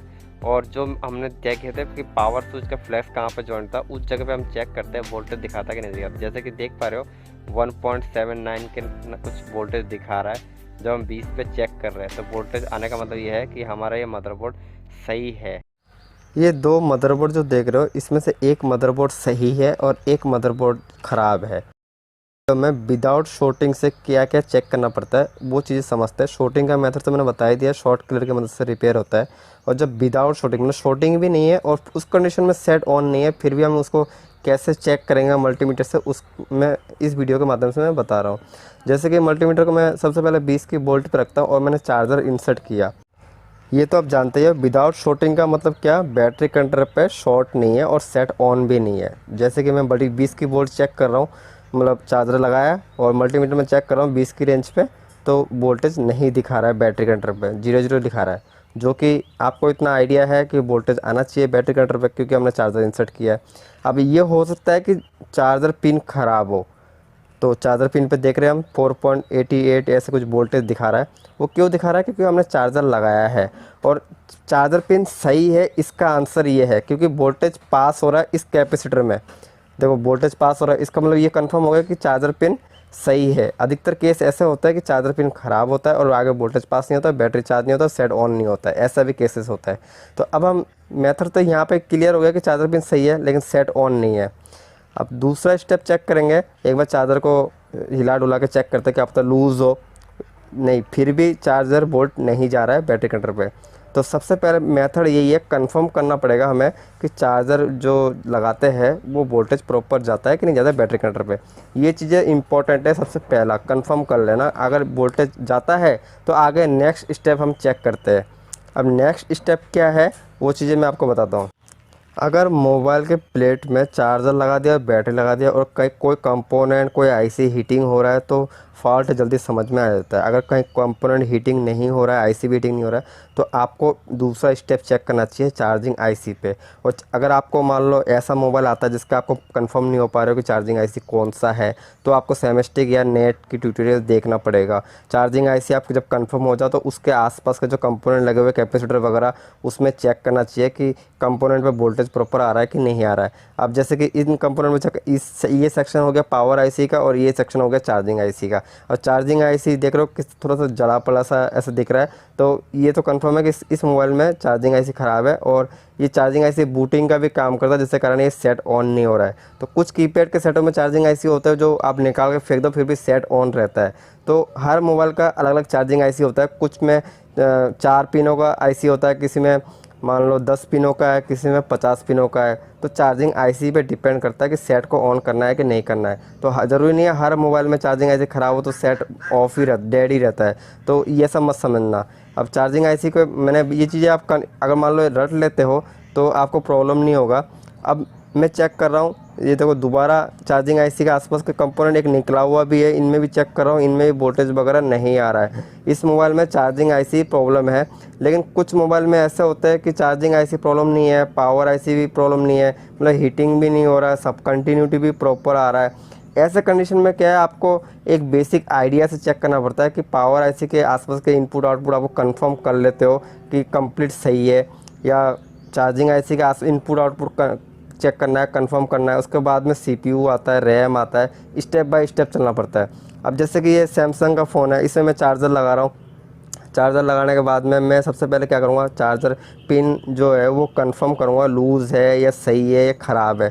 तो चार्जर देखो वोल्टेज आ रहा है तो इसका मतलब क्या हुआ कि ये चार्जर पिन सही है। अब इसके अंदर तो चार्जिंग आईसी जो नाम मात्र का चार्जिंग आईसी है, पता है इसमें सबसे पहले हम वोल्टेज चेक करें। देखो बैटरी कंट्रोल वोल्टेज आ रहा है, इसका मतलब क्या हुआ कि हमारा चार्जिंग जो लाइन है वो प्रॉपर सही है, उसके अंदर आईसी लगा हुआ है, कंपोनेंट लगा हुआ है चार्जिंग लाइन में, वो सब सही है, इसलिए बैटरी कंट्रोल पे वोल्टेज आ रहा है। तो अब दूसरा स्टेप हमें चेक करना पड़ता है, पावर जो स्विच होता है वो स्विच चेक करना पड़ता है, क्योंकि सेट तो ऑन नहीं है। ये चीज़ आप कंफर्म कर लिया कि वोल्टेज प्रॉपर आ रहा है बैटरी कंट्रोल पे, तो अब उसके बाद पावर स्विच चेक करना पड़ता है। अब इस मोबाइल में पावर स्विच यहाँ पे है, तो सैमसंग मोबाइल में पावर स्विच अलग टाइप का है। तो ये चीज़ें आपको माइनर रखनी पड़ेगी, याद रखना पड़ेगा कि पावर स्विच कहाँ पे है। ज़रूरी नहीं है कीपैड का यहाँ पे है तो पावर स्विच का, ये तो आप बेसिक चीज़ें है। तो आप मैंने बेसिक स्टेप बाय स्टेप आप देख रहे हो वीडियो तो समझ ही गए होंगे आगे का क्या चीज़ें मैं बताने की कोशिश कर रहा हूँ। तो इसमें मैं पावर स्विच में वोल्टेज चेक करूँगा तो वोल्टेज प्रॉपर दिखाएगा, क्योंकि ये सेट सही है। अभी जैसे 20 के बोर्ड पे रखा और ये पावर स्विच पे चेक कर रहा हूँ तो यहाँ पे वोल्टेज प्रॉपर दिखा रहा है, तो इसका मतलब क्या है, ये सेट ऑन है। अभी हम इसमें बैटरी लगाएंगे तो ये सेट ऑन हो जाएगा। लेकिन मान कर चलो आपने सैमसंग का जो अभी मैंने चेक किया डेड सेट में, इस तरह से कोई से भी डेड सेट आता है, आपने चार्जर लगाया वोल्टेज प्रॉपर आ रहा है, बैटरी के अंदर भी वोल्टेज प्रॉपर आ रहा है, फिर भी सेट ऑन नहीं हो रहा है, तो आपको माइनर चीज़ें पावर स्विच पे चेक करना चाहिए वोल्टेज आ रहा है कि नहीं आ रहा। अगर पावर स्विच वोल्टेज नहीं आ रहा तो पावर स्विच का कनेक्शन देखना पड़ेगा, पावर स्विच का कनेक्शन किधर से किधर जा रहा है उसको फॉलो करना पड़ेगा। अगर आपको फॉलो नहीं कर पा रहे हो तो सैमस्टिक आपको खरीदना पड़ेगा या फिर नेट पर ट्यूटोरियल देखना पड़ेगा मॉडल नंबर के हिसाब से। अगर ये सब भी फेल हो जाता है उसके बाद में आप पावर आईसी, रैम, सीपीयू इन चीज़ों को स्टेप बाय स्टेप चेक करना चाहिए। तो इस मोबाइल में पावर बैटरी ये तो मेन जो 99% प्रॉब्लम इन्हीं चीज़ों से सॉल्व हो जाता है विदाउट शॉर्टिंग वाले मोबाइल। और शॉर्टिंग वाला जो है वो मैंने आपको पहले वीडियो में डाल के बता ही दिया कैसे चेक करना होता है कैसे नहीं होता है। तो इसका जैसे पावर स्विच में वोल्टेज अगर आता है तो इसके जगह कोई से भी एंड्रॉयड सेट हो उसमें आपको वोल्टेज चेक करना चाहिए पावर स्विच में। कभी कभी ऐसा होता है कि पावर स्विच में वोल्टेज आ रहा है, बैटरी कंट्रोल में वोल्टेज आ रहा है, पावर आईसी भी सही है, कनेक्टिविटी प्रॉपर मिल रहा है, कहीं पर शॉर्टिंग नहीं दिखा रहा, primary line secondary line in चीज़ों का मैं आगे वीडियो के माध्यम से बता दूंगा। फिलहाल बेसिक जो चीज़ें हैं टेस्टिंग करने का वो मेथड मैं आपको इस वीडियो के माध्यम से बताने की कोशिश कर रहा हूँ। तो कभी कभी ऐसा होता है कि चार्जर लाइन कंप्लीट सही है, पावर स्विच में प्रॉपर वोल्टेज आ रहा है, फिर भी सेट नहीं है, ऑन नहीं है। तो कभी कभी बैटरी कनेक्टर जो होता है उसमें कभी कभी मोशंस वगैरह रहता है, बैटरी के जो खूंटे देखना उसमें कालेपन ऐसे पड़ जाता है। तो उन कभी कभी क्या होता है रेत से या किसी शीश पेपर से उसको घिस के आप दोबारा बैटरी को इंसर्ट करोगे, उसके बाद में ऑन करने की कोशिश करो, शायद ऑन हो जाए। अगर नहीं होता है तो एकमात्र आप कंप्यूटर से डिवाइस मतलब इस मोबाइल को कनेक्ट करके आप एक बार डिवाइस मैनेजर में जाके चेक करके देखो कि मोबाइल कनेक्ट हुआ है कि नहीं हुआ है। अगर आपको कंप्यूटर का नॉलेज नहीं है तो डिवाइस मैनेजर पे जा नहीं सकते हो, तो वो चीज़ें भी आपको सीखना ही पड़ेगा। कंप्यूटर भी कभी कभी हेल्प करता है डेड सेट को ऑन करने के लिए। अभी सैमसंग में मैं दोबारा टेस्टिंग करके दिखाता हूँ, बैटरी कंट्रोल में मैं चेक करूँगा तो पॉजिटिव लाइन नेगेटिव लाइन आपको मालूम है ही बैटरी कनेक्टर का। अब इसमें 4 खूंटे हैं तो इसका बीच में BSI लाइन भी होता है। तो इस फिलहाल तो हम वोल्टेज चेक कर रहे हैं तो 20 की मल्टीमीटर को 20 की रेंज पर रखना पड़ेगा। बजर के साउंड में तो चेक नहीं कर पाओगे ना। तो इसमें मैं चेक कर रहा हूँ 0 वोल्ट दिखा रहा है, और पावर स्विच अगर इसमें 0 आ रहा है तो पावर स्विच में कहाँ से वोल्टेज आएगा। तो इसका फॉल्ट तो सामने सीधा सीधा दिख ही रहा है कि चार्जिंग IC में ही प्रॉब्लम है। और इसके आसपास के कंपोनेंट में चेक करके कोई फ़ायदा है ही नहीं, मतलब पावर IC के आसपास के कंपोनेंट में, क्योंकि अगर चार्जिंग बैटरी कंट्रोल वोल्टेज आता तो हम आगे का स्टेप चेक करते। अब हम लेटेस्ट मोबाइलों को खोलना सीखते हैं, क्योंकि ये जानना ज़रूरी है। लेटेस्ट मोबाइल अलग अलग टाइप से खुलते हैं और ये चीज़ें क्या हमें नोटिस करना पड़ता है, क्योंकि एंड टाइम पे प्रॉब्लम क्रिएट हो जाता है। जैसे कि 2 मोबाइल आप देख रहे हो, ये 2 मोबाइल दिखने में सेम है, लेकिन किस तरीके से खुलेगा ये थोड़ा सोचने में डाउट होता है अधिकतर बिगिनर को। जब भी ऐसा लेटेस्ट फ़ोन हमारे पास आता है तो हमें कॉमन चीज़ थोड़ा सा देखना पड़ता है, जैसे कि लाइन कहाँ पे है, कौन से कॉर्नर से लाइन शो होता है। अलग अलग मोबाइल में अलग अलग टाइप के लाइन होते हैं, कुछ कांच का पैनल होता है, कुछ प्लास्टिक के पैनल होते हैं। उन चीज़ों का हमें नोटिस करना पड़ता है। अब जैसे सैमसंग में J सीरीज़ के जितने फ़ोन है वो डिस्प्ले के कॉर्नर से ही फ्रेम खुलता है, तो ये चीज़ें हमें खोलते खोलते भी एक्सपीरियंस होता है। अभी पीछे सिर्फ ओनली ढक्कन खुलेगा इसका और पेज खुलेंगे। ये MI के सेट देखिए, Redmi Y2 मॉडल है, और इस सेट में देखिए लाइनिंग तो है लेकिन जॉइंट का कहीं पे नहीं दिखता है। एक्चुअली इसका जो पैनल है वो एक ढक्कन के हिसाब से है, लेकिन कुछ मोबाइलों में ढक्कन अलग होता है और पैनल अलग होता है, मतलब क्रोम अलग होता है। हालांकि ये ढक्कन ही है, मोबाइल नहीं है। मैं सिर्फ आपको खोलने के तरीका बताने के लिए ये पैनल दिखाया आपको, मतलब ढक्कन दिखाया। अब ये सैमसंग M30 का ढक्कन है, लेकिन इसमें देखिए क्रोम अलग है और पीछे का पैनल अलग है। मैं आपको इन दोनों को अलग करके दिखाता हूँ। अभी पीछे का जो क्रोम है ना वो देखो कांच का है जो शाइनिंग मार रहा है, और जो बीच का जो क्रोम है वो प्लास्टिक का है जो कि शाइनिंग नहीं मार रहा है। अधिकतर बिगिनर इसी चीज़ में कंफ्यूज हो जाते हैं कि हमें ऐसे मोबाइलों को क्या है, पहले पैनल को खोलना पड़ता है हीटिंग करके और उसके नीचे पेज पाए जाते हैं, और कुछ मोबाइलों में दोनों ही जॉइन होते हैं। अब ये जो मोबाइल जॉइन मतलब कहने का मतलब ये जो जॉइन होता है, जैसे कि हमने MI के सेट में देखे थे उनमें तो पीछे पेज लगे हुए नहीं मिलते हैं, लेकिन ये जो सैमसंग M30 या A30 जो मॉडल मैं आपको दिखा रहा हूँ, इन मोबाइलों में क्या होता है कि पैनल के नीचे जस्ट है ना, पैनल तो क्या है पेस्ट से चिपका हुआ रहता है। और ये देखो जैसे कि मैं खोल दिया, अब इनमें पेज लगे हुए रहते हैं। उस चीज़ को हमें ध्यान में देना पड़ता है, क्योंकि पेज अगर नहीं खुलेगा तो पैनल टूटने की संभावना रहता है और आपके हाथ से कोई अच्छा खासा मोबाइल जो है वो डैमेज होने की संभावना रहता है। गाइस यही चीज़ें हम आईफोन में भी ट्राई करते हैं। आईफोन का सेट देखो, जैसे कि ये iPhone 7 है और इसमें पीछे का जो ढक्कन है वो खुलेगा कैसे, वो चीज़ें आपको अगर पता है तो अच्छी बात है, नहीं पता है तो बताता हूँ। ये डिस्प्ले का जो कॉर्नर से हमें देखना पड़ता है क्रोम किस तरफ से किस एंगल में लगा हुआ है। जो नीचे जो पेज लगे हुए होते हैं चार्जिंग के पास में, उन पेजों को पहले खोलना पड़ता है और उसके बाद में हमें इस तरीके से, ये तो इजी तरीके से इसलिए खुल रहा है क्योंकि ये आईफोन पहले से खुला हुआ है, नहीं तो बहुत मेहनत करनी पड़ती है खोलने में, करीबन 10 मिनट 15 मिनट ऐसा लग जाते हैं। तो वो भी केयरफुली खोलना पड़ता है। तो हमें ये ध्यान देना पड़ता है कि जो जॉइनिंग कहाँ से हो रहा है, जैसे कि डिस्प्ले के ऊपर कॉर्नर से जॉइनिंग हो रहा है तो उस चीज़ को हमें नोटिस करना पड़ता है। बाकी ये जैसे जैसे आप प्रैक्टिस करोगे वैसे वैसे आपको जो है रिपेयरिंग और जो असेंबली करना आ जाएगा। वो कोई से भी सेट हो, अभी फ्यूचर में जो भी सेट आ रहा है वो भी आप खोल लोगे। कम से कम 50-100 ऐसे मॉडल हम खोलते हैं तब हमारा एक्सपीरियंस हो जाता है अच्छा खासा। वीडियो में डिस्प्ले लगाना और मार्केट से जब हम डिस्प्ले लेते हैं तो क्या क्या सावधानी बरतनी पड़ती है, उन चीज़ों के बारे में समझेंगे। तो वीडियो को लास्ट तक बने रहिए, तो उसमें बहुत कुछ सीखने को मिलेगा आपको। जो बिगिनर नए हैं खासतौर पर उनके लिए वीडियो बना रहा हूँ। तो अभी ये देख पा रहे हो, मैं ये डिस्प्ले मार्केट से परचेस करके लेके आया हूँ। फ़िलहाल अभी इसमें फिटिंग नहीं किया, तो बैटरी वैटरी सब एक बार खोल लेता हूँ। और डिस्प्ले जब हम मार्केट से लेते हैं तो क्या क्या सावधानी बरतनी पड़ती है, उसमें क्या होता है कि लगाने के बाद में डिस्प्ले रिटर्न नहीं होता है, तो ऑल इंडिया जानते ही हो यही सिस्टम है।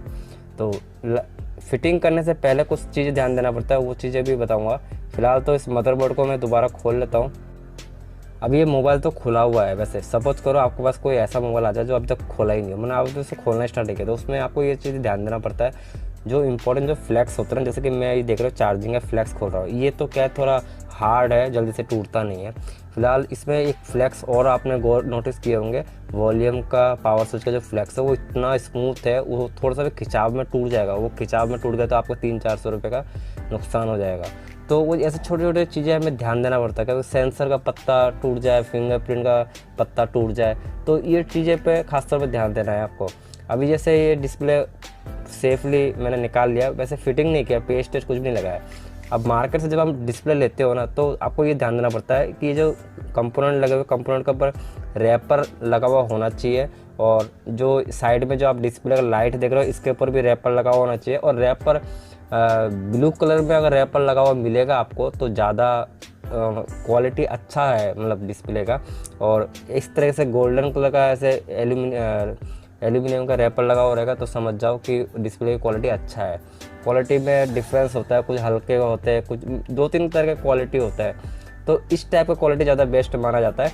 और फिलहाल आप देख रहे हो मैं इसका जो ये गम हटा रहा हूँ सारे के सारे, ये जितना आप साफ़ करोगे उतना डिस्प्ले जो है प्रॉपर फिटिंग बैठेगा। और फिटिंग ये गम अगर नहीं हटाओगे तो फिटिंग प्रॉपर बैठेगा नहीं। और ये गम तब लगा हुआ मिलेगा जब वो कस्टमर अगर पहले से उसमें ऑलरेडी डिस्प्ले मार्केट से लोकल शॉप से लगवाया हुआ होगा तो इस टाइप का गम मिलेंगे। और अगर फर्स्ट टाइम अगर आप किसी मोबाइल का कंपनी का अगर डिस्प्ले खोलते हो तो इस टाइप का गम नहीं मिलेगा, रबड़ का टेप मिलेगा, तो उसको भी आप हटाओगे तो बेस्ट होता है, डिस्प्ले की फिटिंग प्रॉपर बैठता है। तो कुछ ओरिजिनल डिस्प्ले जो होता है वो मोटा आता है, वो पतला आता है और स्मूथ आता है, और लोकल डिस्प्ले जो होता है वो मोटा आता है, तो फिटिंग करने में प्रॉब्लम होता है। तो जितना फ्रेम को साफ़ करोगे उतना आपके लिए बेटर है, कस्टमर भी सेटिस्फाई होगा और आपको लगाने में अच्छा भी लगेगा कि हाँ फिटिंग प्रॉपर हुआ है। तो ये पेस्ट ही है, जितना साफ़ करोगे उतना अच्छे से फिटिंग होगा। गाइस वैसे अब तक जो जितने मैंने वीडियो डाले हैं उनमें मैंने अब तक स्पीकर के कनेक्शन के बारे में बता दिया, चार्जिंग के 4 पिन 7 पिन के बारे में समझा दिया है, मोबाइल खोलना कैसे उसके बारे में बता दिया है, उसके बाद में स्पीकर के कनेक्टिविटी वगैरह, मतलब नोकिया 1600 में कुछ डायग्राम सिम स्लॉट चेंज करना, चार्जिंग पिन का हो गया, माइक का हो गया, इन चीज़ों के बारे में बता दिया है। तो अगर कोई सवाल अगर आप इनडायरेक्टली समझोगे तो आपको कुछ भी समझ में नहीं आएगा। मैं जितने भी क्लास से स्टार्टिंग किया वो सारी चीज़ें आप देखोगे तो आपके मन में जो भी सवाल है ना उस सब का जवाब एक एक वीडियो में मिल जाएगा। तो फिलहाल अगर आप ये समझ रहे हो कि शॉर्टकट सीखना है तो कहीं ना कहीं आप अटक ही जाओगे, तो बेटर है कि complete class step by step ही करें। तो फिलहाल आप ये देख रहे हो कंप्लीट हट चुका है।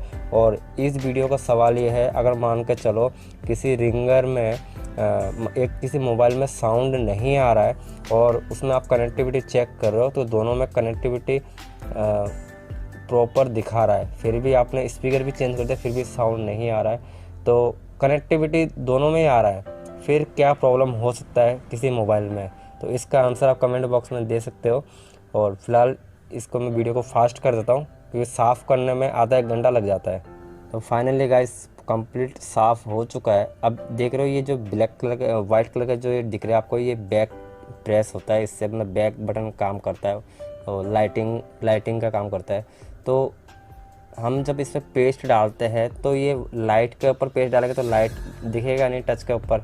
तो यहाँ पे कभी कभी सैमसंग मोबाइल में देखोगे कि बैक फ्लैक्स पत्ता होता है, तो उस पत्ते पे आपको पेस्ट नहीं डालना है। इसमें तो नहीं है लेकिन अधिकतर मोबाइलों में होता है, तो पेस्ट आपको कॉर्नर से डालना है जिस तरीके से मैं डाल रहा हूँ। और जब आप साफ़ करोगे तो आपको ध्यान देना है कि फ्लैक्स टूट ना जाए। कुछ मोबाइल ऐसे होते हैं डिस्प्ले के नीचे फिंगरप्रिंट होता है, ओप्पो के F3 मॉडल में देखोगे तो डिस्प्ले के बीच में फिंगरप्रिंट होता है, तो फिंगरप्रिंट का पत्ता भी बहुत सॉफ्ट होता है, तो उस जगह पे आप साफ़ करने के चक्कर में फ्लैक्स जो पत्ता है वो टूटना नहीं चाहिए। और पेस्ट लगाओगे, पेस्ट लगाते वक्त आपको ध्यान देना, जैसे कि मैं ईयर स्पीकर का जो होल्स है उसमें मैं डाल नहीं रहा पेस्ट, और जहाँ पे सेंसर लगा हुआ रहता है वहाँ पे मैंने पेस्ट नहीं डाला है। तो सेंसर पे अगर पेस्ट डालोगे तो प्रॉब्लम क्रिएट होगा, मोबाइल फिटिंग तो प्रॉपर हो जाएगा, डिस्प्ले भी सही हो जाएगा, लेकिन प्रॉब्लम क्या होगा कि यूजर्स जैसे कॉलिंग करेगा, कॉलिंग करने के बाद में उसका डिस्प्ले का लाइट ऑन नहीं होगा, फिर जब पावर की प्रेस करेगा तब डिस्प्ले का लाइट ऑन होगा। ये प्रॉब्लम खासतौर पर बिगिनियर करता है क्योंकि वो भूल जाते हैं सेंसर का रबड़, या तो खोलते वक्त रबड़ गिरा देते हैं, क्योंकि सेंसर में एक रबड़ लगा हुआ रहता है, वो रबड़ इम्पोर्टेंट होता है, वो रबड़ मिलता नहीं है मार्केट में नया, तो वो रबड़ हल्का होता है, उस चीज़ को आप ध्यान रखना है, खोलते वक्त वो रबड़ गिरे नहीं। और दूसरा चीज़ सेंसर के ऊपर जो है आपको बिल्कुल भी पेस्ट नहीं डालना है। ये 2 चीज़ें मेन ध्यान देना पड़ता है डिस्प्ले फिटिंग करते वक्त। अब जैसे कि देख रहे हो ये डिस्प्ले का सेंसर के शेप में कटा हुआ है और फ्रंट कैमरे के शेप में भी कटा हुआ है टच का फ्लैक्स। तो फ्लैक्स अगर हिला हुआ रहे, डुला हुआ रहे टच का, तो आपको ध्यान देना है, उस फ्लैक्स को एडजस्ट करके लगाना है ताकि सेंसर जो है वो ढक ना जाए। तो जिस तरीके से मैं अब कनेक्टर लगा रहा हूँ और टच का पत्ते को, टच का जो फ्लैक्स है उसको भी मैं एडजस्ट करके इंसर्ट कर रहा हूँ फ्रेम के अंदर। तो मुझे ये ध्यान देना है कि है ना जो सेंसर के ऊपर है ना ये टच का फ्लैक्स टच ना हो। तो अगर थोड़ा सा भी फ्रंट साइड में आ जाएगा तो सेंसर काम नहीं करेगा। और मेन चीज़ कैमरे में भी समझ लो, कैमरे का सामने अगर मान लो कोई चीज़ रख दोगे तो कैमरा दिखेगा नहीं। तो कस्टमर एक छोटा सा चीज़ के लिए भी आपके ऊपर हावी हो जाएगा। तो उस चीज़ को आपको ख़ास तौर पर ध्यान देना है, क्योंकि ये जो चीज़ें हैं बहुत एक बार फिटिंग हो जाती है, दोबारा खोलने में बहुत प्रॉब्लम होता है। मान के चलो मैंने इसमें पेस्ट लगा दिया, डिस्प्ले खोल दिया, अब भी मैं इसको अगर दोबारा अगर इस सेंसर के चक्कर में या कैमरे के वजह से मुझे खोलना पड़े डिस्प्ले को दोबारा, तो मेरी मेहनत डबल हो जाएगी और कस्टमर भी नाराज़ हो जाएगा। और तीसरा चीज़ ये हो सकता है कि डिस्प्ले भी ब्रेक हो जाए, क्योंकि ये लोकल डिस्प्ले होता है, एक बार फिटिंग होने के बाद में उसको उठाना दोबारा बहुत मुश्किल का काम है। उड़ तो जाता है लेकिन मुश्किल का काम है। तो फिलहाल डिस्प्ले फिटिंग कर दिए, अब मैं इसमें रबड़ लगा दूंगा, कॉमन रबड़ लगाऊंगा, 2 नीचे, एक मिडिल में और एक ऊपर। रबड़ लगाने के बाद फिर मदरबोर्ड को हम इसमें फिटिंग करेंगे और डिस्प्ले तो इस तरीके से लगेगा। तो मैं उम्मीद करता हूँ आपको बहुत चीज़ें सीखने को मिला होगा। आपके मन में एक सवाल उठ रहा होगा कि डिस्प्ले लेते वक्त क्या क्या सावधानी बरतनी चाहिए, वो चीज़ें मैं बताऊंगा, लास्ट में बताऊंगा वीडियो के। फिलहाल देख रहे हो मैं मदरबोर्ड को फिटिंग कर रहा हूँ और मैं ध्यान दे रहा हूँ सेंसर का रबड़ लगा हुआ है सेंसर के ऊपर। अगर ये रबड़ नहीं होता तो मेरे लिए प्रॉब्लम क्रिएट होता। तो बिठाना वैसे बेसिकली आप जानते ही होंगे, नहीं जानते तो देख लो, मैं इस तरह से बिठा रहा हूँ। और इसमें बिठाते वक्त ये चीज़ें ध्यान देना पड़ता है, टच का पत्ता प्रॉपर लगा हुआ होना चाहिए। उसके बाद में ये मैं चार्जिंग का फ्लैक्स को ज्वाइन कर देता हूँ, फिर बैटरी के फ्लैक्स को ज्वाइन करना है। उसके बाद में ये जो वॉल्यूम स्विच का फ्लैक्स है इसको ज्वाइन करना है। और डिस्प्ले का जो फ्लैक्स है, ये जो हाथ में है ये डिस्प्ले का फ्लैक्स है, इसको ज्वाइन करना है। और उसके बाद में जो इम्पोर्टेंट है नेटवर्क का वायर, उसको भी ज्वाइन करना ज़रूरी है, नहीं तो नेटवर्क नहीं आएगा, बी का आएगा। तो नेटवर्क का वायर उम्मीद करता हूँ जानते होंगे, वो कॉमन सा वायर और जो ब्लैक कलर का वायर दिखता है वही नेटवर्क का वायर है। तो ये सब चीज़ें फिटिंग करते वक्त हमें ध्यान देना पड़ता है, ये सब चीज़ें फिटिंग प्रॉपर होना चाहिए, जब जाके मोबाइल में कोई प्रॉब्लम नहीं आएगा। और अभी देख रहे हो ये जो मैं प्लास्टिक का जो एंटीना है, ये इसको वाईफाई एंटीना कहते हैं, इसको लगा दिया ताकि वाईफाई में प्रॉब्लम ना हो। और 1-2 पेज भी लगा देता हूँ, पेज पूरे लगाने हैं, जितने भी पेज लगे हुए होते हैं मोबाइल में, इस चीज़ का भी ध्यान रखें। अच्छा लगता है, मतलब प्रॉपर अगर रिपेयरिंग करोगे और आधा अधूरा रहता है ना पेज लगाते तो कंप्लेंट आता है, तो वैसा काम मत करना। प्रॉपर पेज वगैरह प्रॉपर चीज़ें जेन्युइन तरीके से रिपेयरिंग करोगे तो अच्छा रहता है मतलब। उसके बाद में मैं ऊपर भी एक रबड़ लगाता हूँ तो टच जो है प्रॉपर तरीके से बैठ जाए। उसके बाद में मैं आपको वो चीज़ बताऊँगा, जैसे टच को जब हम मार्केट से डिस्प्ले ख़रीदते हैं तो डिस्प्ले लेते वक्त हमें ध्यान देना पड़ता है कि ये जो सैमसंग का मोबाइल हो चाहे एमआई का मोबाइल हो चाहे कोई भी अदर कंपनी का, हर मोबाइल का एक या तो कोड के थ्रू फिक्स होता है। जैसे कि मान लो सैमसंग का मोबाइल है तो उसका टच चेक करने के लिए *0* टाइप करोगे तो उससे क्या होगा कि आप टच को अच्छी तरह उसमें एक फंक्शन होता है टच चेक करने का, वो फंक्शन के थ्रू आप अच्छी तरह चेक कर सकते हो कि टच आपका जो है सही है कि नहीं है। और डिस्प्ले की बात करें तो डिस्प्ले तो देख के पता चलता है डिस्प्ले सही दिख रहा है कि नहीं दिख रहा है। किसी का लाइनिंग वगैरह होगा तो वो डिस्प्ले परचेस मत करना, लाइनिंग नहीं है तो डिस्प्ले को परचेस करना। और डिस्प्ले का जो फ्लैक्स होता है ना, वो फ्लैक्स को भी हल्का फुल्का दबा के देख लिया करो कि फ्लैक्स लूज़ ना रहे, क्योंकि ऐसा होता है कि फिटिंग करने के बाद में डिस्प्ले में लाइनिंग आ जाता है। ये प्रॉब्लम काफ़ी बिगिनियर के साथ हुआ है, तो वो चीज़ को आपको ध्यान में रखना है। फ्लैक्स वगैरह को थोड़ा ऐसे फिंगर से टच करके या प्रेस करके देख लिया करो कि फ्लैक्स लूज़ ना हो। डिस्प्ले को ऑन करने के बाद में मालूम पड़ता है चीज़ें, तो जैसे मोबाइल में आप चेक करोगे तो ये चीज़ें पहले देख लिया करो। और टच जो है, टच में आपको ध्यान देना है कि बेसिकली कोई मान के चलो आपको ऐसा मोबाइल आ जाए जैसे लावा मोबाइल आ गया तो उसमें कोई कोड नहीं मिलता, उसमें ओनली हम टच को प्रेस करके चेक करते हैं। तो ये स्पेलिंग जो पहले इमरजेंसी डायल करके देख लो, अगर लॉक लगा हुआ रहता तो 1 2 3 4, या फिर आप चेक कर लो मैसेजिंग टाइप करके देखो, कंप्लीट मैसेज टाइप हो रहेगा। एक मैसेज कंप्लीट ए से लेके अल्फ़ाबेट सारे टाइप करोगे तो आपको सारे अगर प्रॉपर प्रेस हो रहे तो समझ जाओ कि टच सही है। और टच चेक करने का तीसरा मेथड भी है, एक एप्लीकेशन को आप ऐसे प्रेस करके रखोगे और पूरे डिस्प्ले में राउंड अप घुमाओगे, और अगर प्रॉपर राउंड अप हो रहा है तो समझ जाओ कि आपका टच प्रॉपर सही है। गाइस अभी देख रहे हो जैसे कि मैं पीछे का पैनल को फिटिंग कर रहा हूँ, तो मेरा जो फिंगर है वो आपने नोटिस नहीं किया, मेरा फिंगर आधा डिस्प्ले के ऊपर और आधा टच के ऊपर है, प्रॉपर कॉर्नर में नहीं है फिंगर अगर मैं कॉर्नर पे रखूँ तो क्या होगा कि जो डिस्प्ले है वो डिस्प्ले डैमेज नहीं होगा, लेकिन टच जो है वो डैमेज होने का ज़्यादा चांसेस रहता है। ये सबसे इम्पोर्टेंट चीज़ है। जब भी हम वैसे बैक पैनल जो है वो बहुत ही हार्ड होता है वीवो के मोबाइल में, क्योंकि ये वीवो का मोबाइल है, और ये बैक पैनल लगाते वक्त हमें ध्यान देना पड़ता है हमारा हाथ जो फिंगर होता है ना वो एकदम कॉर्नर पे रख के हम प्रेस करने के लिए प्रेस अगर करेंगे तो एक तो थंब की ज़रूरत पड़ती है और एक फोर फिंगर की ज़रूरत पड़ती है। तो जब हम प्रेस करते हैं तो ये खास तौर पे ध्यान देना है आपको, कॉर्नर पे प्रेस ना करो। कॉर्नर पे प्रेस करोगे तो टच डेफिनेटली ब्रेक होने का चांसेस है। और ख़ास तौर पे सैमसंग के मोबाइल में ये मिलेगा कि हम फिटिंग करते हैं, फिटिंग करने के बाद में सब कुछ सही तरीके से होता है, लेकिन लास्ट में क्या होता है जैसे हम बैक पैनल को फिटिंग करते हैं तो हमारे हाथ से जो है टच कहीं ना कहीं से ब्रेक हो जाता है। तो ब्रेक होने का यही रीज़न है कि हमारा जो थंब है वो प्रॉपर जगह पे रखेंगे। अगर मान लो डिस्प्ले के ऊपर रखोगे तो टूटेगा नहीं टच, और अगर कॉर्नर पर रखोगे तो डेफिनेटली टूटेगा। और ख़ास तौर पे है ना जो ईयर स्पीकर है वहाँ से ही डैमेज होता है। और ये देख रहे हो मोबाइल प्रॉपर फिटिंग हो चुका है, प्रॉपर रेडी हो चुका है। यही तो प्रोसेस है फिटिंग करने का। ये सैमसंग का J7 प्रो फ़ोन है, और इसमें आप जानते ही होंगे कि मोबाइल को खोलने के लिए पहले डिस्प्ले को खोलना पड़ेगा, उसके बिना मोबाइल खुलेगा नहीं। तो ये सुपर एमोलेड डिस्प्ले है, डैमेज होने का ज़्यादा रिस्क है। तो इसको खोलेंगे कैसे, स्टेप बाय स्टेप बताता हूँ, ताकि आपके पास ये फ़ोन आए या J सीरीज़ का कोई भी फ़ोन आए आप आसानी से डिस्प्ले खोल सको। अब जो ये शीट दिख रहा है ये मेडिकल एक्सरे शीट है, इससे खोलने में इजी होता है। और डिस्प्ले को गर्म कर लेता हूँ सेपरेटर मशीन में 100 डिग्री पे, ताकि इसका जो गम है वो स्मूथ हो जाए।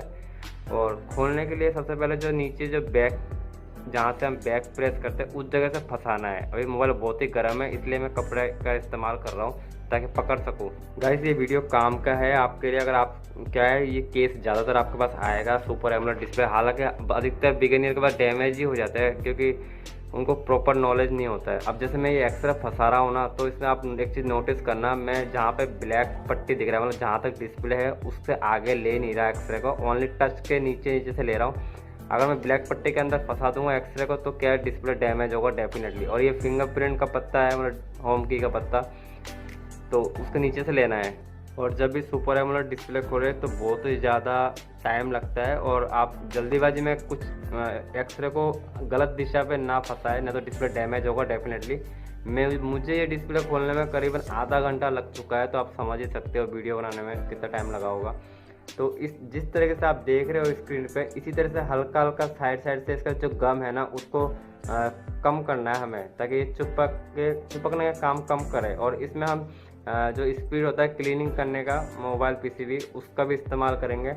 और गर्म ज़्यादातर करके इसको एक्सरे फंसाना पड़ता है, इस चीज़ को ध्यान रखना है। अब इम्पोर्टेंट चीज़ को नोटिस कीजिए, जो सबसे ज़्यादा इस चीज़ को अगर आपने नोटिस कर लिया ना तो आपके हाथ से डिस्प्ले कभी डैमेज नहीं होगा। अब देखिए मैं दूसरा जो एक्सरे फंसा रहा हूँ ना वो उसका आगे का मुंह थोड़ा मुड़ा हुआ है, मतलब नीचे की तरफ। मतलब ये मैं एक्सरे को इसलिए फंसा रहा हूँ ताकि डिस्प्ले के नीचे से जाए, ना कि डिस्प्ले के ऊपर से जाए। डिस्प्ले के ऊपर से जाएगा तो डेफिनेटली डिस्प्ले डैमेज होगा।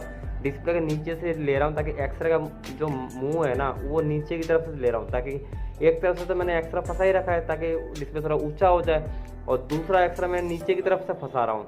मोबाइल तो गर्म है, साथ में मैंने AC टोन भी थोड़ा छिड़क दिया ताकि जो गम है ना वो स्मूथ हो जाए। ये जो गीला गीला दिख रहा है ना आपको, ये मैं AC टोन का इस्तेमाल कर रहा हूँ। और डिस्प्ले को बार बार चेक कर रहा हूँ कि डिस्प्ले डैमेज तो नहीं हुआ। गाइस इसमें कन्फ्यूज़न ये होता है अधिकतर बिगिनियर की डिस्प्ले के ऊपर से एक्सरे जा रहा है या डिस्प्ले के नीचे से जा रहा है, वो चीज़ तो हमें दिखाई देता नहीं है। तो ये चीज़ हम कैसे कंफर्म करेंगे कि डिस्प्ले के नीचे से एक्सरे शीट जा रहा है, वो कंफर्म आपको एक आइडिया से ही करना पड़ेगा, क्योंकि एक्सरे को आपका मुंह है ना वो नीचे की तरफ होना चाहिए और एक तरफ से आपको डिस्प्ले ऊंचा करना है। जैसे कि मैं वाइट एक्सरे लगा रहा हूँ तो डिस्प्ले थोड़ा ऊंचा हो चुका है, वाइट एक्सरे थोड़ा मोटा है इसलिए डिस्प्ले थोड़ा ऊंचा हो चुका है, और मैं दूसरा एक्सरे फंसाया हूँ ताकि हल्का फुल्का दिखता तो कुछ भी नहीं है, एक आइडिया के हिसाब से मुंह को नीचे करके थोड़ा प्रेस करता हूँ तो पता लग जाता है कि भाई नीचे से जा रहा है या ऊपर से जा रहा है। अगर ऊपर से जाएगा तो आपको अटकने पे जैसे लगेगा, फील होगा, मतलब जैसे कि कहीं किसी में जाके उलझ रहा है एक्सरा। अगर उलझ नहीं रहा, नॉर्मली जा रहा है मान के चलो डिस्प्ले के नीचे से, तो आपको प्रेस करना है। तो इस चीज़ पे खास तौर पे ध्यान देना है। अगर आपने यहाँ तक देखा तो डेफिनेटली आपके पास कभी डिस्प्ले टूटेगा नहीं, इस तरीके से अगर फॉलो करोगे तो। और जो मैं ये एसीटोन छिड़क रहा हूँ तो इससे ये कोई डिस्प्ले में कोई फ़र्क नहीं पड़ेगा, क्योंकि सुपर एमोलेड डिस्प्ले है, इसके अंदर जल्दी से जाता नहीं है, केमिकल हो चाहे पानी हो। गाइस एक बार अगर एक्स्ट्रा शीट अगर डिस्प्ले के नीचे चला जाता है ना, फिर टेंशन नहीं होता कोई भी डिस्प्ले खोलने में। अब थोड़ा थोड़ा करके हमें गर्म करना है और थोड़ा थोड़ा एक्सरे को प्रेशर देना है, ताकि, लेकिन ये चीज़ें गर्म आप बार बार करना पड़ेगा। वो इसलिए क्योंकि गम जो है वो सूख जाता है, और मोबाइल ठंडा हो गया तो समझ लो गम वापस चिपक जाएगा। तो इसलिए मैं इसको 3-4 बार 5-6 बार गर्म कर करके एक्सरे को इस तरह से प्रेशर दे के नीचे का जो गम है उसको क्लीन कर रहा हूँ। अब इसमें एक चीज़ और इम्पोर्टेंट है कि आपको ये चीज़ आइडिया होना चाहिए डिस्प्ले का पत्ता किस तरफ है, क्योंकि पत्ता कट जाएगा एक्सरे शीट से डेफिनेटली, अगर आपको आइडिया नहीं होगा तो ये चीज़ें आप नेट में सर्च कर लें कि डिस्प्ले का, मतलब सपोज करो आपको J7 हो या J7 Pro हो या J7 प्राइम हो, कोई से भी J सीरीज़ का मोबाइल हो, उसका डिस्प्ले नेट पे आप सर्च करोगे प्राइस तो आपको वैसे दिखा देगा, डिस्प्ले दिखाएगा तो उसका पत्ता भी दिखा देगा किस तरफ है, उसके अकॉर्डिंग ताश को फंसा है। ये ध्यान रखना कभी भी है ना, इस ईयर स्पीकर और जो ऊपर का जो कैमरा है, कैमरे की तरफ से आपको ताश को नहीं फंसाना है, हमेशा नीचे होम की बैक की उस साइड से ताश को फंसाना है, क्योंकि उस साइड में कभी भी है ना वो नहीं रहेगा, मतलब डिस्प्ले का पत्ता नहीं रहेगा जुड़ा हुआ, ऊपर की तरफ रहता है। तो अब मैं ये एक्सरे को जो धीरे धीरे खींच रहा हूँ ऊपर की तरफ, पत्ता जहाँ पे आ जाएगा वहाँ पे मैं स्टॉप कर दूंगा, मतलब एक्सरे को। गाइस ये वीडियो बनाने का एक ही मकसद है कि बहुत सारे बिगिनर ऐसे हैं जिनसे सुपर एमोलेड डिस्प्ले टूट जाता है, चार्जिंग फॉल्ट भी आता है तो रिस्क नहीं ले पाते हैं, तो इसलिए मैंने ये वीडियो बनाया ताकि खोलना सीख जाए, क्योंकि काफ़ी ज़्यादा आपको ऐसे केसेस मिलेंगे सुपर एमोलेड डिस्प्ले खोलने में बहुत ही प्रॉब्लम होगा, क्योंकि इनबिल्ट बैटरी होता है, मदरबोर्ड खुलता नहीं है, तो छोटा फॉल्ट भी करना होगा सैमसंग में, तो एमोलेड डिस्प्ले को ही पहले खोलना पड़ता है।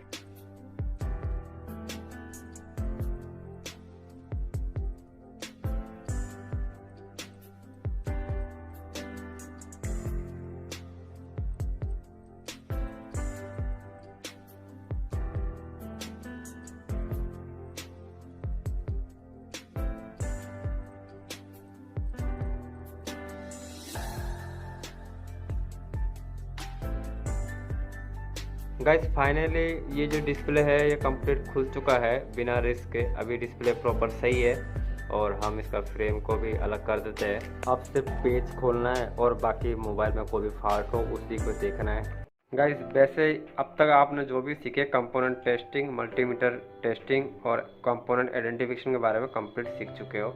अब हम आईसी कौन कौन से होते हैं, किस किस टाइप के होते हैं, आईसी आइडेंटिफिकेशन के बारे में सीखते हैं।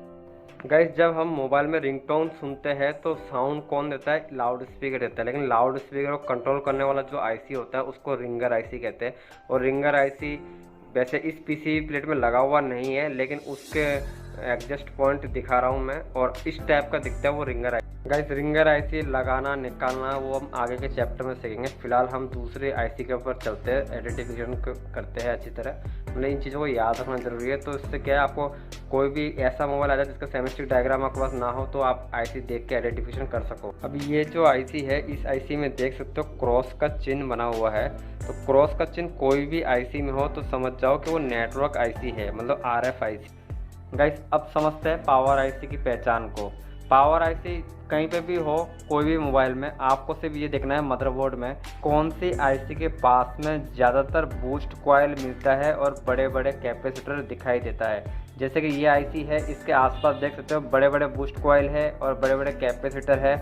एक तो ये तरीका है पावर आईसी की पहचान करने का। दूसरा कोड नंबर से भी पहचान किया जा सकता है, आईसी में लिखा हुआ मिलता है, कोई से भी आईसी हो, PM के आगे कुछ नंबर मिलेगा या क्वालकॉम PM8940 8930 ऐसे नंबर मिलेंगे। लेकिन गाइस ये नंबर तभी मिलेंगे अगर क्वालकॉम पावर आईसी होगा। तो पावर आईसी में क्वालकॉम भी लिखा हुआ मिलेगा आपको ऊपर ही ऊपर।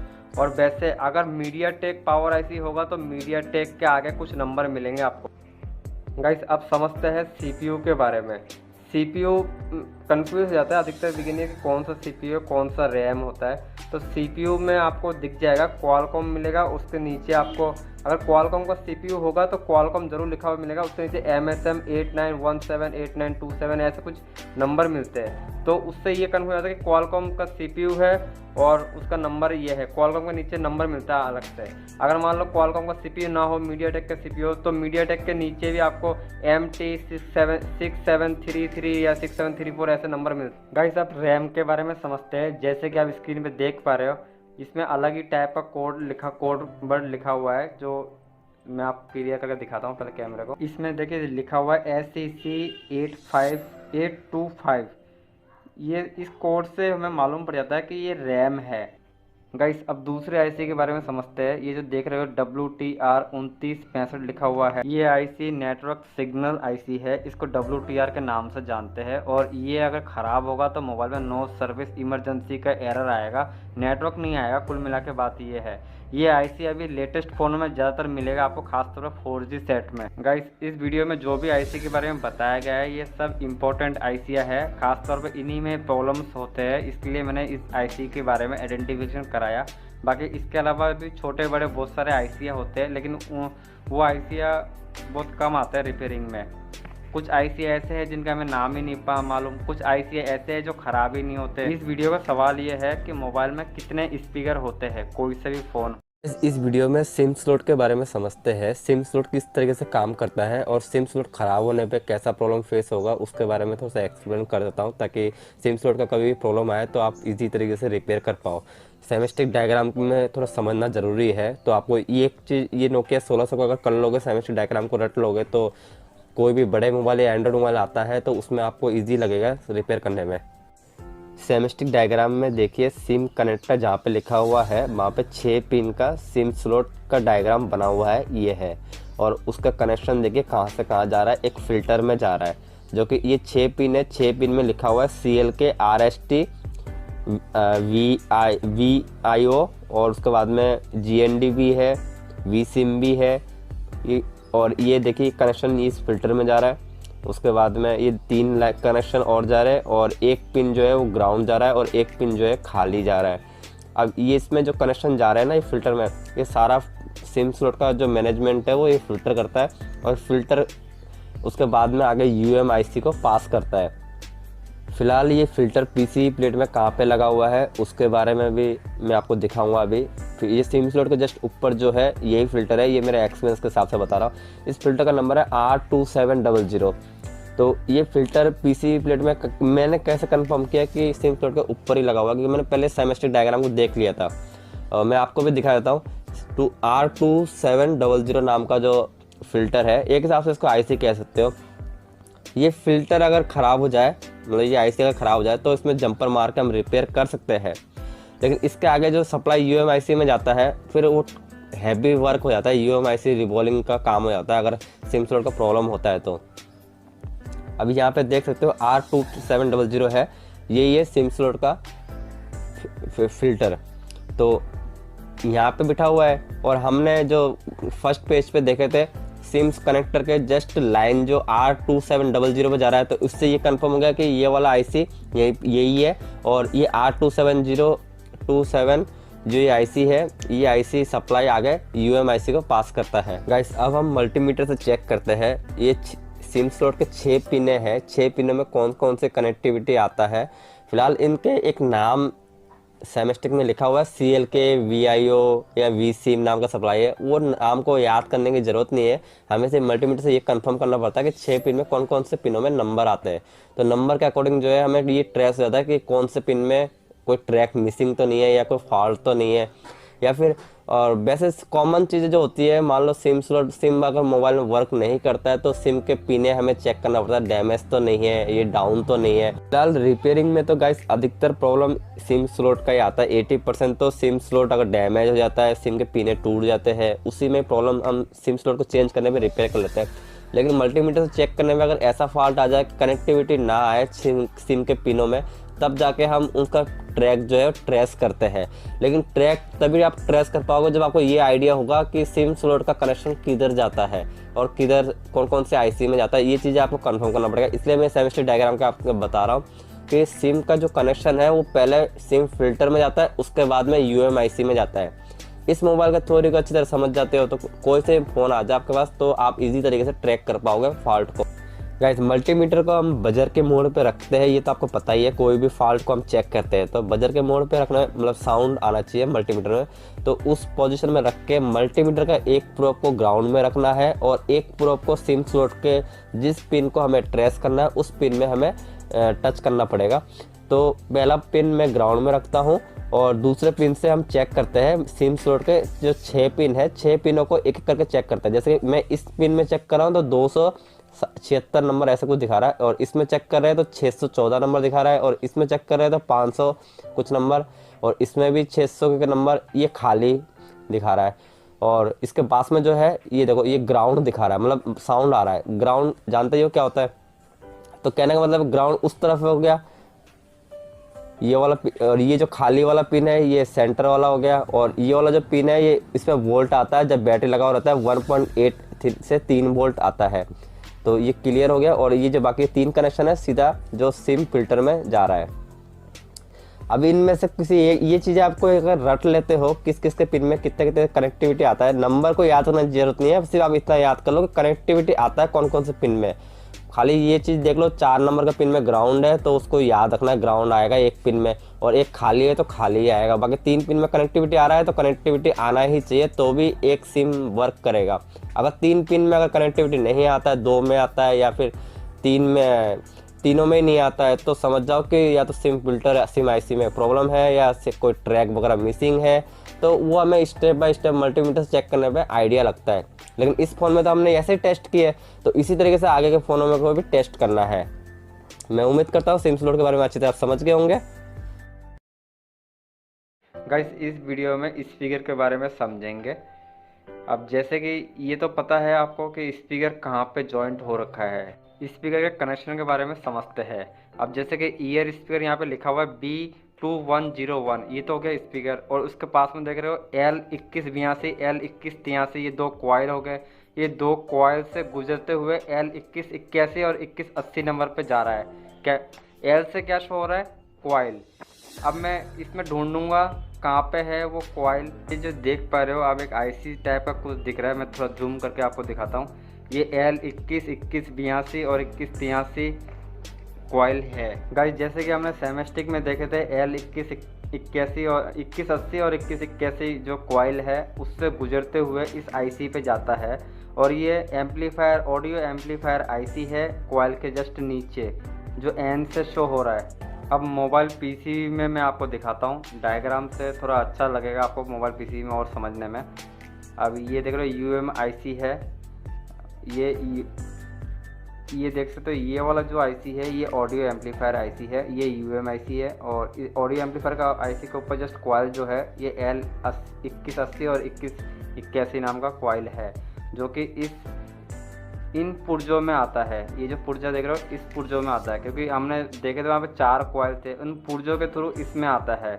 अब मल्टीमीटर से चेक करते हैं। मल्टीमीटर को बजर के मोड पे रख के, एक को ग्राउंड में रख के, और स्पीकर के पॉइंट पे चेक कर रहा हूँ तो 400 कुछ नंबर दिखा रहा है दोनों में ही। गाइस अब क्या करेंगे, ये स्पीकर के पॉइंट पे मल्टीमीटर का एक प्रोब रखते हैं और उन कंपोनेंट पे रखते हैं L2180 और 2181 पे। अगर मल्टीमीटर में साउंड आता है, और जैसे कि मल्टीमीटर में देख पा रहे हो 00 आ रहा है, बजर के साउंड सुना नहीं पा रहा आपको मैं मल्टीमीटर का, बाकी साउंड आ रहा है, तो इसका मतलब ये हुआ कि स्पीकर ट्रैक यहाँ से जा रहा है इन कंपोनेंट के थ्रू। जैसे कि आप जानते हैं स्पीकर के 2 वायर होते हैं प्लस माइनस के, तो वो कॉइल भी आपको 2 ही मिलेंगे। जहाँ पे ट्रैक होगा, मतलब जहाँ पे स्पीकर का कनेक्शन होगा, वहाँ पे कॉइल भी 2 ही मिलेंगे, जैसे कि इस मोबाइल में है। गाइस हमने L2180 और 2181 कॉयल को ट्रैक किए थे, लेकिन हमने L2182 और 2183 जो कॉयल है उसको हमने ट्रैक नहीं किए। तो ये दोनों जो कॉयल है वो यहाँ पे है। इन दोनों कॉयल के थ्रू ही स्पीकर टिप में जा रहा है कनेक्शन। अगर ये दो कॉयल ख़राब हो जाता है तो यहाँ पे कुछ भी नहीं आएगा, एक एक आएगा। चाहे एक ख़राब हो कनेक्शन, चाहे दोनों ही कनेक्शन ख़राब हो, एक नंबर ही आएगा मल्टीमीटर से चेक करोगे तो। और ये हाथ में है स्पीकर, तो ऐसा भी केस हो सकता है, ये यहाँ पे जॉइंट होता है ना, तो स्पीकर तो स्प्रिंग टाइप का है, ये लूज होगा तो यहाँ पे प्रॉपर टच नहीं होगा, जिसके कारण साउंड नहीं आएगा। गाइस फ्रंट साइड में जो दो कॉयल लगे हुए हैं उन्हीं के थ्रू तो इसमें कनेक्शन आ रहा है, और अगर वो दो कॉयल अगर ख़राब हो तो कनेक्शन आना बंद हो जाएगा, जिसके कारण भी साउंड नहीं आएगा। भले ही आपका स्पीकर सही हो और प्रॉपर जॉइंट हो, तो ये चीज़ें क्या हमें मल्टीमीटर से मालूम पड़ता है। अब यहाँ पे ये जो दो कॉयल देख रहे हो, ये दो कॉयल भी ख़राब हो सकते हैं, तो ये चीज़ें भी हमें मल्टीमीटर से मालूम पड़ता है। अब ये कॉयल भी सही है, सब कुछ कनेक्शन भी सही है, उसके बाद में ऑडियो एम्पलीफायर आईसी जो है उसको हमें चेक करना पड़ता है। अब ये ऑडियो एम्पलीफायर आईसी, इसको अगर अच्छी तरह समझ जाते हो तो एंड्रॉयड मोबाइल में भी इसी तरीके से आईसी मिलता है, तो सेम कहानी है। अगर इस मोबाइल की थ्योरी को कंप्लीट कर लोगे तो सब मोबाइल आपको इजी लगने लगेगा। अब ये ऑडियो एम्पलीफायर आईसी को देख सकते हो आप, इसमें 4 कनेक्शन जा रहे हैं। ये फर्स्ट नंबर का जो कनेक्शन है ये घूम फिर के कहाँ जा रहा है, CPU में जा रहा है। मैं अभी और दिखाता हूँ, ये देखो UPP लिखा हुआ है ना, UPP का मतलब होता है CPU में जाना। जो कनेक्शन CPU में जा रहा है उसमें ये भी लिखा हुआ है, देखो ऑडियो 4.0 लिखा हुआ है, तो इसका ये ऑडियो का कनेक्शन हो गया है जो इस C2 में जा रहा है। जो ये कनेक्शन CPU में जा रहा है इसको आप मल्टीमीटर से ट्रैक नहीं कर सकते, क्योंकि मान के चलो CPU अगर सिग्नल नहीं दे रहा हो तो आप ट्रैक कैसे करोगे, क्योंकि ये तो इंटरनल जा रहा है, कोई कंपोनेंट ही लगा हुआ नहीं है इसमें, सीधा ऑडियो आईसी से सीधा CPU में जा रहा है, बीच में कोई भी कंपोनेंट नहीं है। लेकिन एक चीज़ है जो है टेस्ट पॉइंट, और बाकी जो नीचे के 3 कनेक्शन है इसमें देख सकते हो 2 कैपेसिटर होकर 2 रेजिस्टेंस होते हुए जा रहा है, और ये भी बहुत सारे कंपोनेंट में होते हुए जा रहा है, लेकिन कहाँ जा रहा है इसको हम ट्रैक करते हैं। गाइस जैसे कि ऑडियो आईसी का C2 कनेक्शन हमने चेक कर लिया जो कि डायरेक्ट CPU में जा रहा है, सिर्फ एक टेस्ट पॉइंट चेक करने का रास्ता है, उसके अलावा कोई रास्ता नहीं है। बाकी नीचे के जो आपको 3 कनेक्शन दिख रहे हैं वो भी एक कनेक्शन जा रहा है माइक का और एक कनेक्शन जा रहा है ऑडियो का, जो सीधा इन कंपोनेंट में यहाँ पे काफ़ी सारे कंपोनेंट है, कैपेसिटर, रेजिस्टेंस, लेकिन ये देख पा रहे हो ये UMIC में जा रहा है, और इसके आगे लिखा हुआ भी है X माइक और X ऑडियो। ये 2 कनेक्शन है जो UMIC में जा रहा है। अब ये 2 कनेक्शन UMIC भी अगर ख़राब होगा तो भी ऑडियो जो ऑडियो एम्पलीफायर आईसी है वो वर्क नहीं करेगा, हो सकता है आपका स्पीकर भी काम ना करो।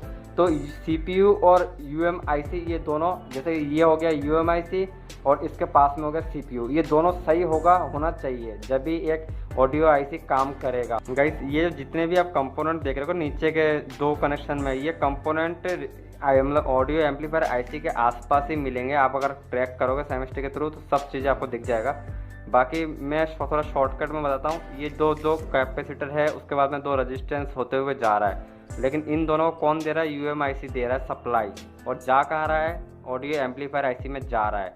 लेकिन ऑडियो एम्पलीफायर आईसी को ऑन करने के लिए V-BAT मतलब वोल्टेज की आवश्यकता होता है, जो कि आपको नीचे दिख रहा होगा B1 या कुछ ऐसे VDD ऐसे कुछ दिख रहा होगा, जो कि V-BAT लिखा हुआ है। ये V-BAT का मतलब क्या होता है, बैटरी से जो वोल्टेज आता है वो वोल्टेज इसके अंदर जाएगा तो ही आपका स्पीकर वर्क करेगा। अब मैं आपको दिखाता हूँ UMIC जो 2 रेजिस्टेंस और 2 कैपेसिटर से कनेक्शन दे रहा है रिंगर आईसी को, मतलब ऑडियो एम्पलीफायर आईसी को, तो वो 2 कैपेसिटर और 2 रेजिस्टेंस भी आपको मैं दिखा देता हूँ इस सेमेस्टिक में कहाँ पे है। गाइस ये देखिए ऑडियो एम्पलीफायर जो आईसी है N से स्टार्ट हो रहा है, उसके जस्ट नीचे C से 21 तेरे पे कुछ धुंधली सी दिख रहा है, लेकिन ये दोनों 4 कंपोनेंट, ये C कैपेसिटर हो गया और R रेजिस्टेंस हो गया। रेजिस्टेंस का कोड दिख रहा है 2158 और 2159 नंबर का जो रेजिस्टेंस है, ये 4 कंपोनेंट के थ्रू ही ये ऑडियो एम्पलीफायर आईसी में जाता है, और ये ऑडियो एम्पलीफायर ऑन होकर फिर L2180 और 2181 में कनेक्शन जाता है स्पीकर का। गाइस इस वीडियो का सवाल है, जो ऑडियो आईसी में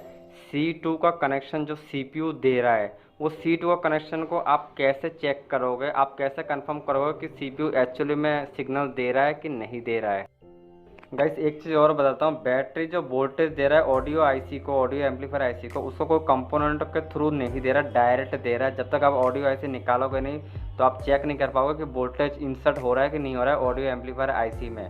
फिलहाल तो ये सारी चीज़ें आपको मल्टीमीटर से चेक करना आना चाहिए, जो कि मैंने पहले वीडियो में बता दिया मल्टीमीटर से कैसे चेक करते हैं। और इस वीडियो में भी मैंने आपको वैसे बेसिकली एक कंपोनेंट चेक करके बताया मल्टीमीटर से। इस तरह से एक एक चीज़ें है ना हमें मल्टीमीटर से चेक करना पड़ता है, और हमें आना चाहिए कंपोनेंट कैसे निकालते हैं, कंपोनेंट कैसे लगाते हैं, ऑडियो आईसी कोई से भी आईसी निकालना लगाना, वो चीज़ें मैं आपको आगे बता दूंगा। जो बिगिनियर कंप्लीट वीडियो नहीं देख रहा है, मैं उनके लिए एक मैसेज छोड़ना चाहता हूँ। वो बाद में आधा अधूरा ही रिपेयरिंग सीख पाएंगे, कंप्लीट रिपेयरिंग नहीं सीख पाएंगे, क्योंकि मैं हर एक वीडियो में एक सवाल पूछता हूँ जिसका आंसर मुझे कुछ बिगिनियर का जवाब मिलता है और बाकी बिगिनियर का जवाब नहीं मिलता है। गाइस, इस वीडियो में ग्लास वाला पैनल निकालना और नॉन रिमूवेबल जो बैटरी है उससे कैसे निकालते हैं इसके बारे में सीखते हैं। कुछ अनक्रेडिटेबल चीज़ें हैं जो जानना ज़रूरी है, तो इनमें भी अगर मान लो प्रॉपर नॉलेज नहीं होगा तो अच्छा खासा नुकसान हो जाता है। LCD सेपरेटर मशीन में मोबाइल को रखना पड़ता है उस एंगल से जिस एंगल से हमें पैनल को खोलना पड़ेगा, यानी उल्टा साइड। खोलने के बाद में मोबाइल थोड़ा 100 डिग्री पे गर्म होगा। उसके बाद में आप ताश की मदद ले सकते हो या फिर कोई भी एक इस टाइप का चीज़ें ले सकते हो जिससे आप कॉर्नर से फंसाना है। फंसाने के बाद में आपको स्प्रे करना पड़ेगा बीच में, ताकि उसका जो गम है वो स्मूथ हो जाए। जैसे कि आप ये देख रहे हो, ये ईजी तरीके से खुल चुका है, लेकिन फर्स्ट टाइम आपसे थोड़ा मुश्किल होगा खोलने में। ईजी तरीके से नया खुले तो वो चीज़ें आपको केयरफुली करना है। और फिंगरप्रिंट का जो पत्ता होता है उसका खासतौर पर ध्यान देना पड़ता है, क्योंकि कभी कभी ताश को हम ज़बरदस्ती फंसा देते हैं अंदर की तरफ और फिंगरप्रिंट का पत्ता कट जाता है, तो इस चीज़ का ध्यान देना पड़ता है। अभी फिर उसके बाद में देखते हैं कि बैटरी कैसे खोलते हैं। नॉन रिमूवेबल बैटरी टाइप के होते हैं। तो एक ये देख रहे हो ओप्पो का बैटरी है, ओल्ड बैटरी है, इसी तरह से निकल जाएगा, लेकिन ये यहाँ से रैपर जो है बैटरी से अटैच करा हुआ रहता है इस टाइप से। तो आपको इस रैपर को उठाना है और आपको राइट साइड में खींचना है, अपने राइट साइड में, जिस तरीके से मैं खींच रहा हूँ। तो आपको थोड़ा इसमें जोड़ लगाना पड़ेगा, क्योंकि ये बैटरी जो है बहुत ही हार्ड होता है और खींचने में आप शायद आपसे ना हो 1-2 बार, तो 3-4 बार ट्राई करोगे तो आपको ये चीज़ समझ में आ जाएगा कि इस टाइप की बैटरी किस तरीके से खुलता है। तो MI वाले बैटरी के बारे में समझते हैं। तो इसका बैटरी खोलने का थोड़ा अलग मेथड होता है। जैसे कि देख पा रहे हो, मैं नीचे की तरफ पेस्ट जो केमिकल है एसीटोन उसको मैं छिड़क रहा हूँ ताकि पेस्ट जो है वो स्मूथ हो जाए। और ये देख रहे हो, ये रैपर जो है पूरा चिपका रहता है। अगर आप बिना केमिकल के मदद से खींचोगे तो ये टूट जाएगा और बैटरी निकलना मुश्किल हो जाता है। तो इस कंडीशन में आपको जिस तरीके से हल्का हल्का पेस्ट डालना है, मतलब केमिकल छिड़कना है और हल्का हल्का अपनी तरफ खींचना है, तो बैटरी के नीचे लगा हुआ जो पेस्ट है वो इजी तरीके से निकल जाएगा। उठा रहे हैं तो राइट साइड में रैपर उठाए, लेफ्ट साइड में भी सेम रैपर ऐसा कैसा ही होगा, जिसको भी उस रैपर को भी आपको इसी तरीके से निकालना है। बाय द वे, आपके पास सबसे ज़्यादा प्रॉब्लम इन बैटरी को निकालने में मिलेगा, क्योंकि इन बैटरियों का रैपर ये जो मैं उठा रहा हूँ ना, ये रैपर जो है टूट जाता है, क्योंकि अधिकतर बिगिनर क्या कंप्लीट जो है केमिकल डाल के नहीं निकालते। तो मैं एक चीज़ बता दूँ, ये केमिकल आप जो डाल रहे हो ना बैटरी पे, इससे मोबाइल में कोई इफेक्ट नहीं पड़ेगा और ना ही डिस्प्ले में कोई इफेक्ट पड़ेगा, क्योंकि डिस्प्ले में जाएगा ही नहीं केमिकल। अगर डिस्प्ले के अंदर डिस्प्ले तो पीछे की तरफ है ना, तो इस तरीके से आपको उस एंगल से केमिकल छिड़कना है, बैटरी पे ही जाए ओनली। तो ये तो निकाल लिया मैंने, लेकिन आपके पास यही प्रॉब्लम ज़्यादातर आएगा कि रैपर जो है टूट जाएगा, कंप्लीट नहीं निकल पाएगा। तो पेस्ट खास वो जो केमिकल है उसको खास तौर पे यूज़ करें तो बैटरी सही कंडीशन में निकल पाएगा। अगर आप चिमटी का इस्तेमाल करोगे तो इसमें क्या है, बैटरी जो है ड्रेन होने का संभावना रहता है, बैटरी ब्लास्ट होने का संभावना रहता है। तो चिमटी का इस्तेमाल सजेस्ट करूँगा ना करें।